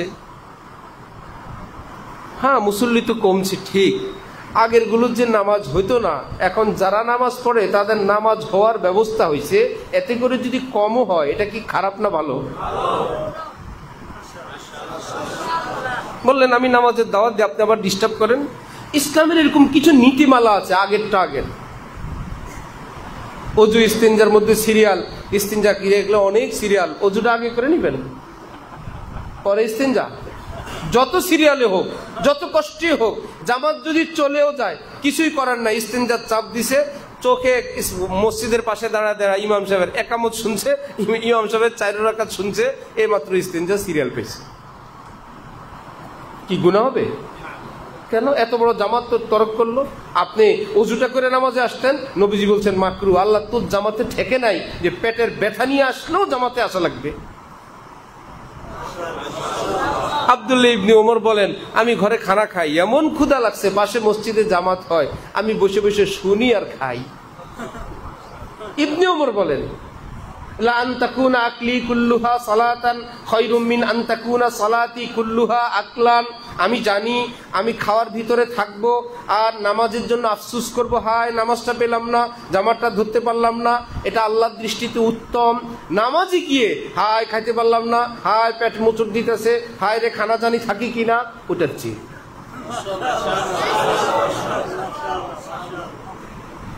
যখন জোশ জজবায় পড়বেন তখন ইস্তেঞ্জা একদম যদি একদম বের হয় বাপ, তবুও জামাতে দাঁড়ায় যাবেন। আপনি জজবায় আছেন, ক্ষুধা প্রচন্ড, তখন আপনি জামাতে আছেন, জামাত ছাড়া যাবে না। মনে হয় যেন একদম এত বড় জামাতওয়ালা বুজুর্গ, উনি আর শরীয়তে পাকের মাপকাঠি জানে না। বদর যুদ্ধে হযরত ওসমান রাদিয়াল্লাহু তাআলা আনহু রওনা হয়েছেন, মোটে সৈন্য নাই, 313 জন সর্বশেষ, মোটে সৈন্য নাই। হযরত উসমানকে নবীজি বললেন যাও তোমার স্ত্রী অসুস্থ, স্ত্রীর খেদমতে যাও। যান নাই বদর যুদ্ধে, যেতে চাইছিলেন, নবীর আদেশে নিজের স্ত্রীর খেদমত করতে গেছেন। 313 বদরি সাহাবীর নামের মধ্যে উসমানের নাম নবীজি দিয়ে দিয়েছেন, গনিমতের মালও রাখছেন।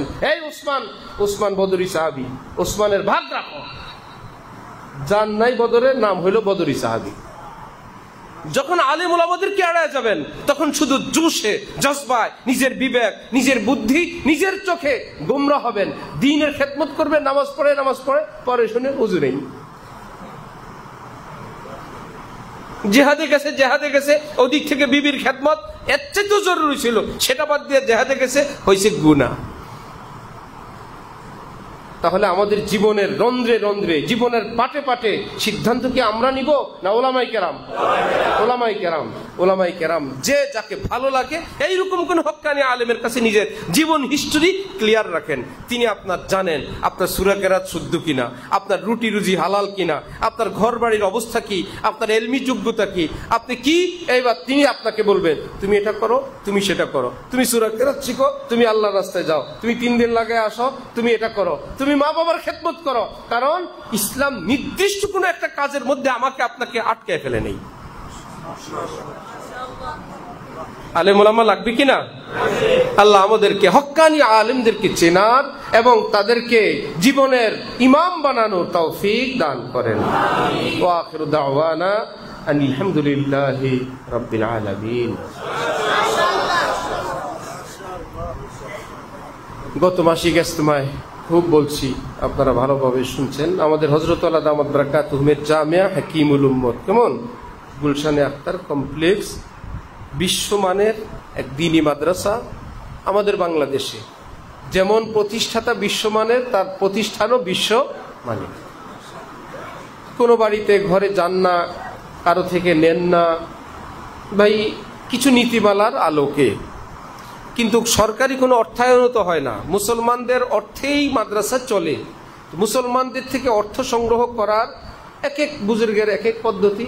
যে বছরে একটা সম্মেলন হয়, সেই সম্মেলনে যোগ দিতে ফি আছে, আজীবন সদস্য ফি 2000 থেকে নিয়ে 50,000 পর্যন্ত সাধারণ, 1 লাখ থেকে 2-3 লাখ 4 লাখ পর্যন্ত ভিআইপি, আরো উপরে 25 লাখ পর্যন্ত ভিভিআইপি, সব স্তরের সদস্যই আছে। এক হলেই সবাই বসে, একত্রেই সবার জন্য দিনে আলোচনা হয়, বিভিন্ন প্রয়োজন সেখানে পেশ করা হয়, মুসলমানরা অংশগ্রহণ করেন। তো সেখানে যদি যে নিজ নিজ সামর্থ্য অনুযায়ী সদস্য হন, সে হলে প্রবেশও করতে পারবেন, এই মুবারক মজলিসে যেতেও পারবেন। এত বড় এক আল্লাহওয়ালা দ্বীনি খেদমতের খাদেমদের খাতায় আপনার নাম উঠবে। কেমন ইনশাআল্লাহ? আমি গত মাসিক ইজতেমায় খুব বলছি, আজকেও বলছি, এই শনিবারে সকাল 9টায় সে মাসিক ইজতেমা। আল্লাহ পাক এই সম্মেলনকে কল্পনাতীতভাবে, কল্পনার চেয়ে বহুগুণ বেশি বরকত দান করেন এবং আল্লাহ আমাদেরকেও সেখানে খুব অংশগ্রহণের তৌফিক দান করেন। হযরতের মানসা, হযরতের চাহিদাকে আল্লাহ পাক সহজে সহজে ইজ্জতের সাথে হযরতের হায়াত থাকতে আল্লাহ পাক সেই বাগান সাজায় যাওয়ার, পরিচালনা করে যাওয়ারও তৌফিক দান করেন। আমরা হযরতের বাচ্চা, হযরতের গোলাম, হযরতের চামচা, আর কি বলবেন, দালাল, সবটা মানতে রাজি আছে। শাইখুল হাদিস জাকারিয়া সাহেব বলতেন না, জব দাঁত থে চনে না থে, জোয়ান কালে দাঁত মজবুত ছিল, কেউ চনা বুটো হাদিয়া দেয়নি। বুড়া কালে হাদিয়ার অভাব নাই, কাপ দাঁত নেই হ্যায়, চেলে খা রায়। তো এখন বুড়া কালে মিষ্টি খেতে পারি না, এটা নিষেধ, ওটা নিষেধ, হাদিয়ার অভাব নাই, মানুষে আনে আমার জন্য খায় চেলা চামচারা। তা আমাদেরকে চেলা বলো, চামচা বলো, দালাল বলো, সবটার জন্য একদম ফুলের মালার মতো বরণ করতে প্রস্তুত ইনশাল্লাহ। আমাদের এখানেও আমরা এইরকম কিছু খেদমাতের জন্য গত কয়েক বছর থেকেই আল্লাহর রহমতে আমরা মজলিস করি। সর্বশেষ চূড়ান্ত হলো 6 ডিসেম্বর শনিবার আমাদের এখানে আজীবন সদস্য সম্মেলন অনুষ্ঠিত হবে ইনশাআল্লাহ।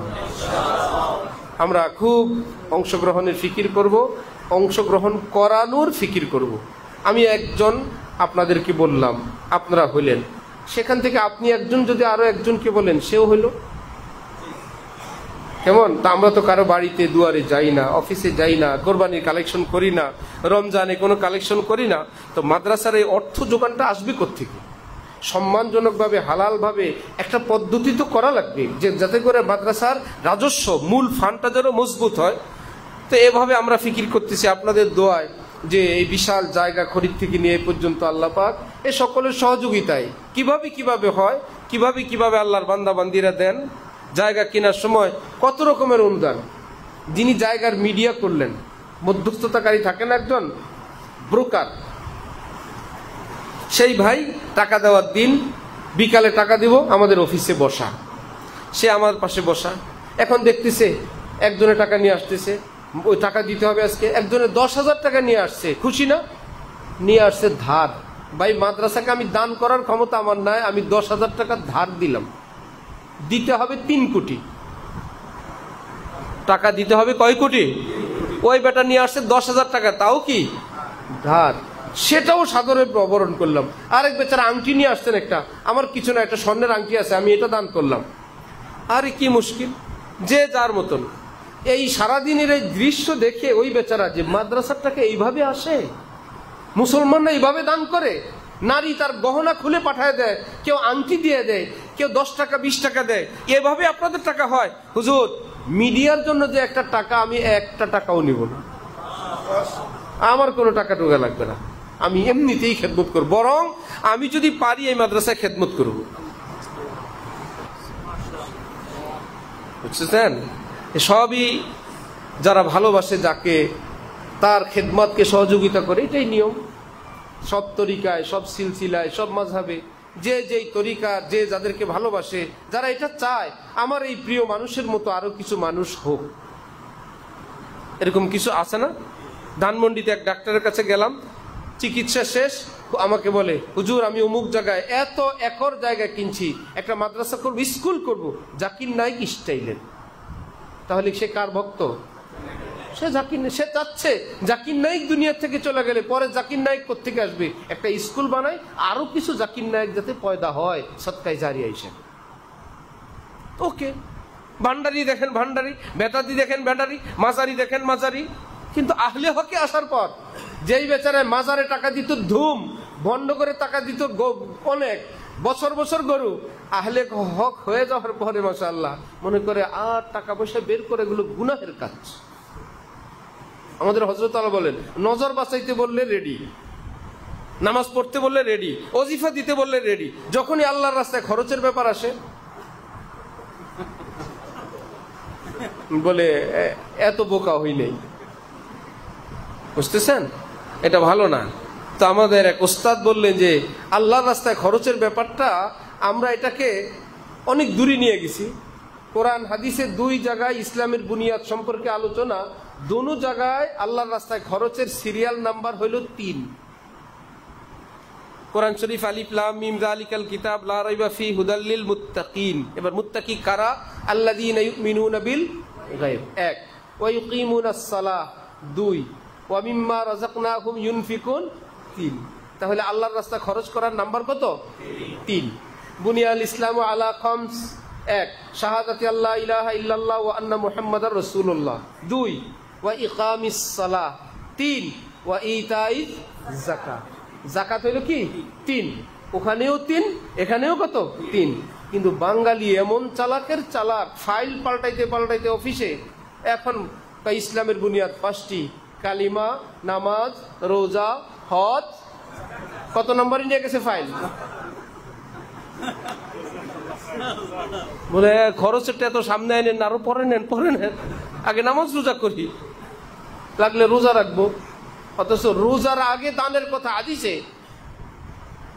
শাহাদাতি আল্লাহ ইলাহা ইল্লাল্লাহ ওয়া আন্না মুহাম্মাদার রাসূলুল্লাহ 1, ইকামিস সালাহ 2, ইতাইজ যাকাত 3। যাকাতের নাম্বার কত হাদিসে? আর বাংলা অনুবাদে কালেমা, নামাজ, রোজা, হজ, যাকাত।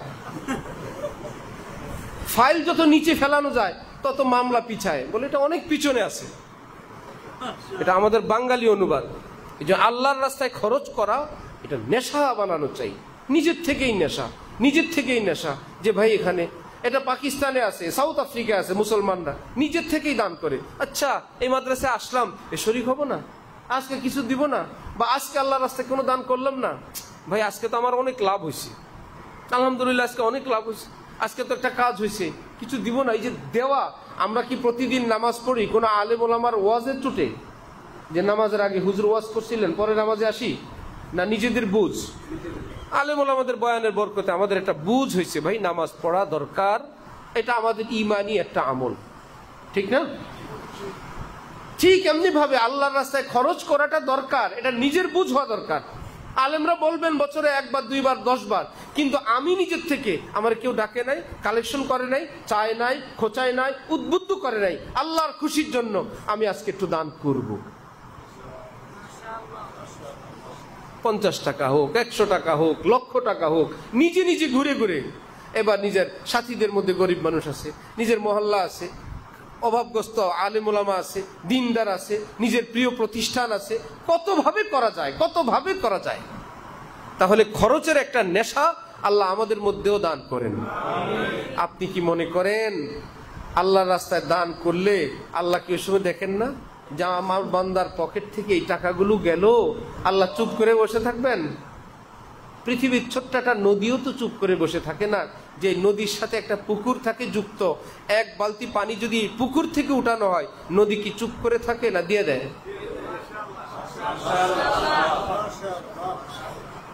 নাকি বলে না আমি দিব না? যদি এখানে একটা বড় সেলু মেশিন লাগায় টানতে থাকে, নদী কি বলে আমি এত পানি দিতে পারবো না, তুই পুকুর তোর থেকে দে? নদী বলে তুমি যা দিবা আমি তা দিয়ে দিব। তুমি এত দিয়ে দিলা, ছোট্ট মানুষ, বালতি কি বালতি দিয়ে দিলা, আমার থেকে নাও।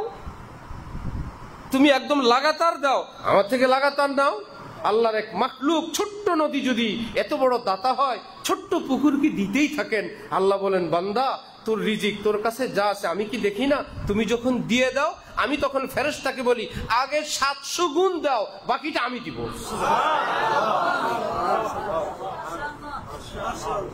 এক বালতি ভাই, এক বালতি না 700 বালতি। আগে বলে 700 বালতি দিয়ে ডট ডট লেখা রাখো, অতিরিক্তটা আমি দিব। আল্লাহু ইউযাইফু লিমান ইয়াশা, আল্লাহ যাকে চান আরো বেশি দেন, সেটা আমার দায়িত্বে রাখো, আগে 700 গুণ তুমি দিয়ে দাও। এই জন্য আল্লাহর রাস্তায় খরচ করার এক মেজাজ রাখবো নিজের থেকে। এই বিভাগ সেই বিভাগ, ওখানে কি করা যায়, আমাদের সিলসিলার প্রচারের জন্য এই কাজটা করা যায়, এখানে এই জিনিসটা করা যায়, অমুক তারিখে আমি সাথীদেরকে একটু পানি খাওয়াবো, অমুক তারিখে এই জায়গায় আমি এই রাখবো, কত সাথী টুপি থাকেন আমি টুপি দিব, অমুক জায়গায় একটা টিস্যু রেখে দিব। এটা খরচের মেজাজ।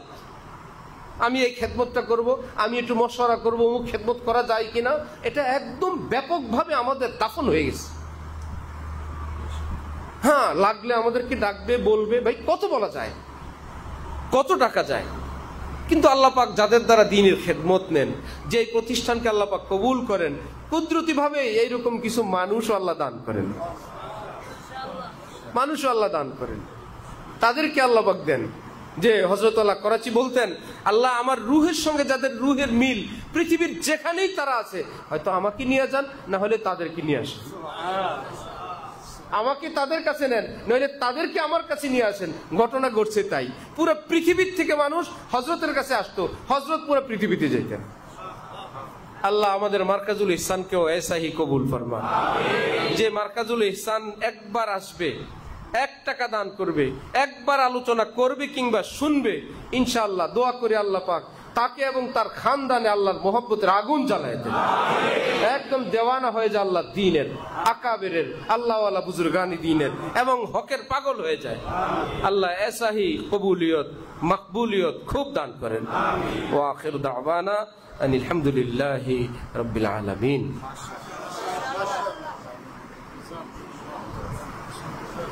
আল্লাহ, তাহলে এই 1 মাস আগামী মাসিক ইজতেমা ইনশাআল্লাহ, সেটাও তো আমাদের অনুষ্ঠানের আগে আমরা পাবো না? নভেম্বরের 20 তারিখে আমাদের আগামী মাসিক ইজতেমা। আগামী মাসিক ইজতেমা আসার সময় যে ফিকির করবো, আমাদের এখানে শুরু 3000 দিয়ে, কেমন? এরপরে যে কোনো সংখ্যা 5, 10, 20, 50, 1 লাখ। 1 লাখ হয়ে গেলে সেই সদস্যদেরকে আমরা এই আজীবন সদস্য থেকে তাদের নাম নিয়ে দেয় স্থায়ী সদস্য, ওই নামে একটা ভিন্ন নাম দিয়ে তাদেরকে একটু আলাদা করা, যাতে ডাকতে তাদেরকে নিয়ে বসতে একটু ভিন্ন সুবিধা হয়। তো ফিকির করা সব সাথী, যে বড় অঙ্কের কিছু সাথী যেন আল্লাহ পাক মিলিয়ে দেন আমার দ্বারা, আমি আগে শরিক হই, হোক না সেটা ছোট, যে আমি হয়েছি শরিক 3000-এর, আমি আরো জোগাড় করে দিছি 5000-এর 10 জন, 10,000-এর 5 জন, ইত্যাদি ইত্যাদি, কত রকমের খেদমত হয়। তাহলে আমরা এই মাস আগামী নভেম্বরের 20 তারিখ পর্যন্ত সবাই যারা অনলাইনে শুনেন বা পরে শুনবেন, বা উপস্থিত আছেন, আমরা সবাই যদি একটু ফিকির করি, একটু মুখ খুলি, একটু কদম বাড়াই যে মাদ্রাসার আজীবন সদস্য বৃদ্ধির জন্য আমরা ফিকির করব, আগামী মাসে যেন এসে এখানে রিপোর্ট দিতে পারি, সম্মেলনে যত আমাদের 2000-এর মতো সদস্য আছেন অ্যাক্টিভ অ্যানঅ্যাক্টিভ, এবং আমরা যেন এবছর আরো ইনশাল্লাহ 3-4 হাজার পর্যন্ত পৌঁছে যেতে পারি ইনশাআল্লাহ। তাহলে আমাদের মাদ্রাসার যে আর্থিক প্রয়োজন, অনেক প্রকল্প, বড় বড় কাজ, আমরা যাব না তো কোত্থেকে আসবে? হাবাবরাই দিবেন, জানবেন ইনশাআল্লাহ। চেষ্টা করবো ইনশাআল্লাহ। কেউ চাইলে ফর্ম পূরণ করে যেতে পারবেন, আমাদের কাউন্টার আছে, ফর্ম নিয়েও যেতে পারবেন। যে আমি 2-4-10টা ফর্ম নিয়ে যাই, নিজে চেষ্টা করব যে কটা পূরণ করতে পারি ইনশাআল্লাহ। এই ব্যবস্থাও আছে ইনশাআল্লাহ। শেষ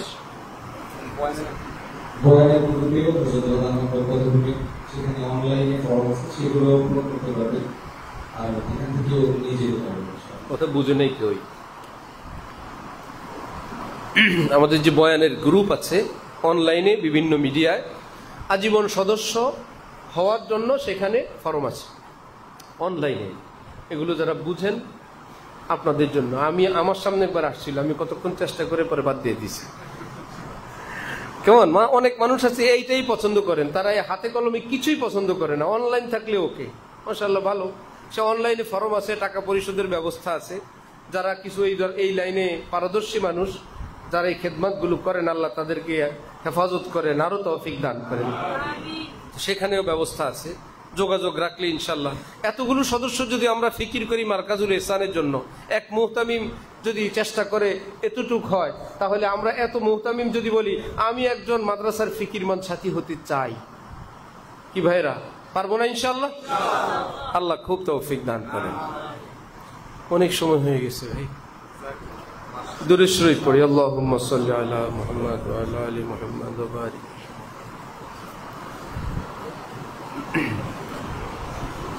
আলহামদুলিল্লাহি রাব্বিল আলামিন, ওয়াসসালাতু ওয়াসসালামু আলা রাসূলিহিল কারীম। আল্লাহুম্মা সাল্লি আলা মুহাম্মাদ ওয়া আলা আলি মুহাম্মাদ ওয়া বারিক ওয়া সাল্লিম। রব্বানা যালামনা আনফুসানা ওয়া ইল্লাম তাগফির লানা ওয়া তারহামনা লানাকুনান্না মিনাল খাসিরিন। ইয়া আল্লাহ, রহমান রহিম মেহেরবান আল্লাহ, হে আল্লাহ আমাদের সকলের জীবনের গুনাহ মাফ করে দেন। হে আল্লাহ আমাদেরকে আপনার মহব্বতের দৌলত দান করে দেন। হে আল্লাহ আমাদের মাঝে গুনার মাঝে আসমান জমিনের দূরত্ব সৃষ্টি করে দেন। আল্লাহ আপনার নাম আমাদের মুখে, আমাদের অন্তরে মিঠা বানায় দেন, ঈমানের মধুরতা দান করে দেন। হে আল্লাহ আপনি কোরআনে পাকে গুনার কাছে যেতে নিষেধ করেছেন। হে আল্লাহ আমাদেরকে গুনাহ থেকে দূরে থাকার তৌফিক দান করে দেন। হে আল্লাহ আমাদের, হে আল্লাহ স্ত্রী, সন্তান, মা বাবা, আপনজন, প্রিয়জন সকলকে তৌফিক দান করে দেন। হে আল্লাহ যে গুনাহে, যে ভুলে গলত আকীদা আক্রান্ত, তওবা করে সুপথে ফেরার তৌফিক দান করে দেন। সকল মুসলমানকে তৌফিক দান করে দেন। হে আল্লাহ মারকাজুল ইহসানকে কবুল ফরমান, সমস্ত জরুরত গায়বী খাজানা থেকে পুরা করে দেন। মুখলেস আহবাব আপনি খুব খুব দান করেন। হে আল্লাহ কারো কাছে হাত পেতে বেইজ্জত হওয়া থেকে আপনি হেফাজত করেন। হে আল্লাহ মারকাজুল ইহসান যখন প্রতিষ্ঠা হয়, শুরু লগ্নের মিটিংয়ে আমাদের মুখলিস আহবাবরা সহ আমরা বলছিলাম, আল্লাহ করে কিয়ামত পর্যন্ত মারকাজুল ইহসানের সকল কাজ আল্লাহ যেন আল্লাহ কারো উপর চাপাচাপি না হয়ে কাড়াকাড়ি হয়।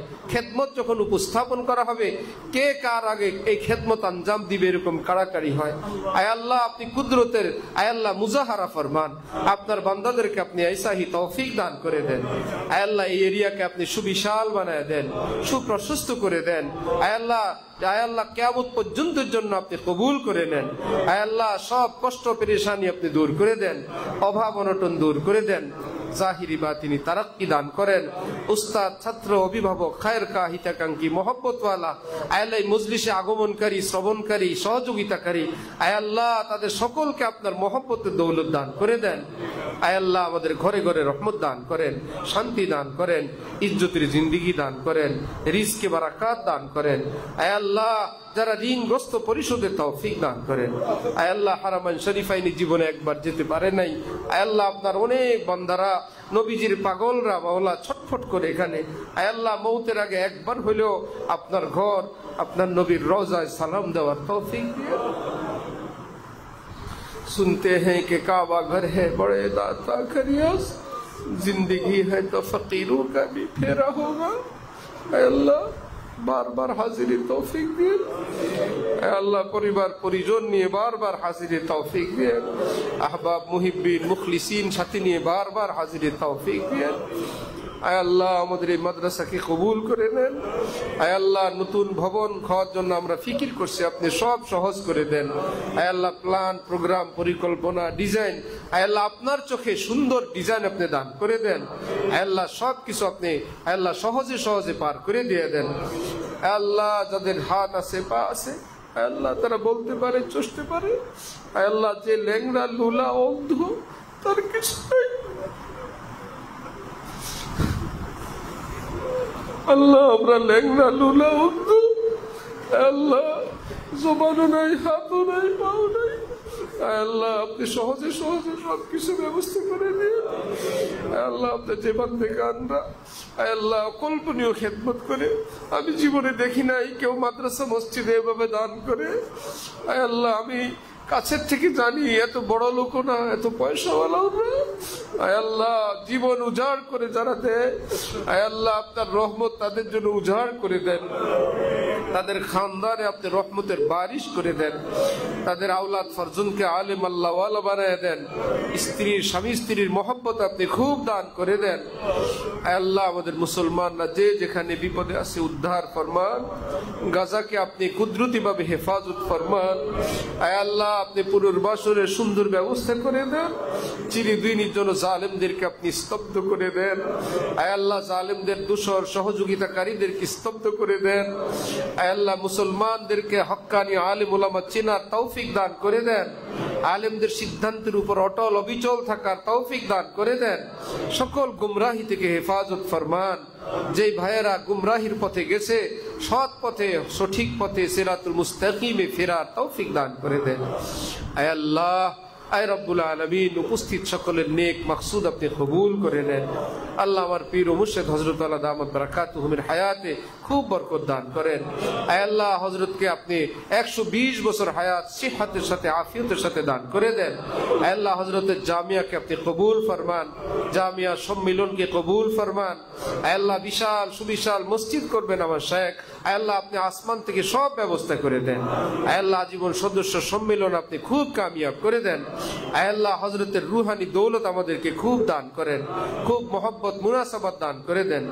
আয় আল্লাহ যার যার সাথে মুনাসাবাত আয় আল্লাহ সেই আল্লাহর ওলির সঙ্গে আপনার দিওয়ানার সঙ্গে সম্পর্ক করে আপনার মহব্বতের সবক নেওয়ার তৌফিক দান করে দেন।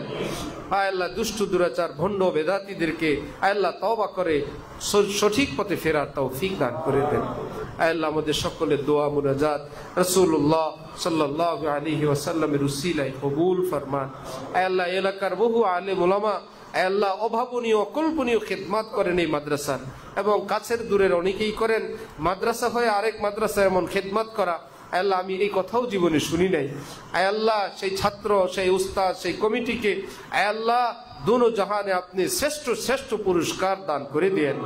সেই মাদ্রাসাগুলোকে আপনি কবুল ফরমান। সুবহানা রাব্বিকা রাব্বিল ইজ্জাতি আম্মা ইয়াসিফুন। আয় আল্লাহ আমাদের এক দোস্ত বেচারা আয় আল্লাহ তার আত্মীয়ার বিয়ের ব্যাপারে দোয়া চেয়েছেন, আয় আল্লাহ সহজ সুন্দরভাবে তার বিয়ের আপনি ব্যবস্থা করে দেন। আয় আল্লাহ আমাদের হাজী মনসুর লোক সাহেবের মেয়ে আয় আল্লাহ হসপিটালে অসুস্থ মেয়েটাকে আপনি আয় আল্লাহ খুব সুস্থ করে দেন। আয় আল্লাহ আমাদের আয় আল্লাহ আহবাব মুহিব্বিন মুতাআল্লিকিন আয় আল্লাহ অনেকে অনেক ধরনের পেরেশানিতে, কেউ ঋণে, কেউ পাওনা টাকা নিয়ে, কেউ ব্যবসা নিয়ে, কেউ স্ত্রী সন্তান নিয়ে আয় আল্লাহ সব কষ্ট পেরেশানি আপনি নিজ কুদরতে দূর করে দেন। সুবহানা রাব্বিকা রাব্বিল ইজ্জাতি আম্মা ইয়াসিফুন ওয়া সালামুন আলাল মুরসালিন ওয়ালহামদুলিল্লাহি রাব্বিল আলামিন।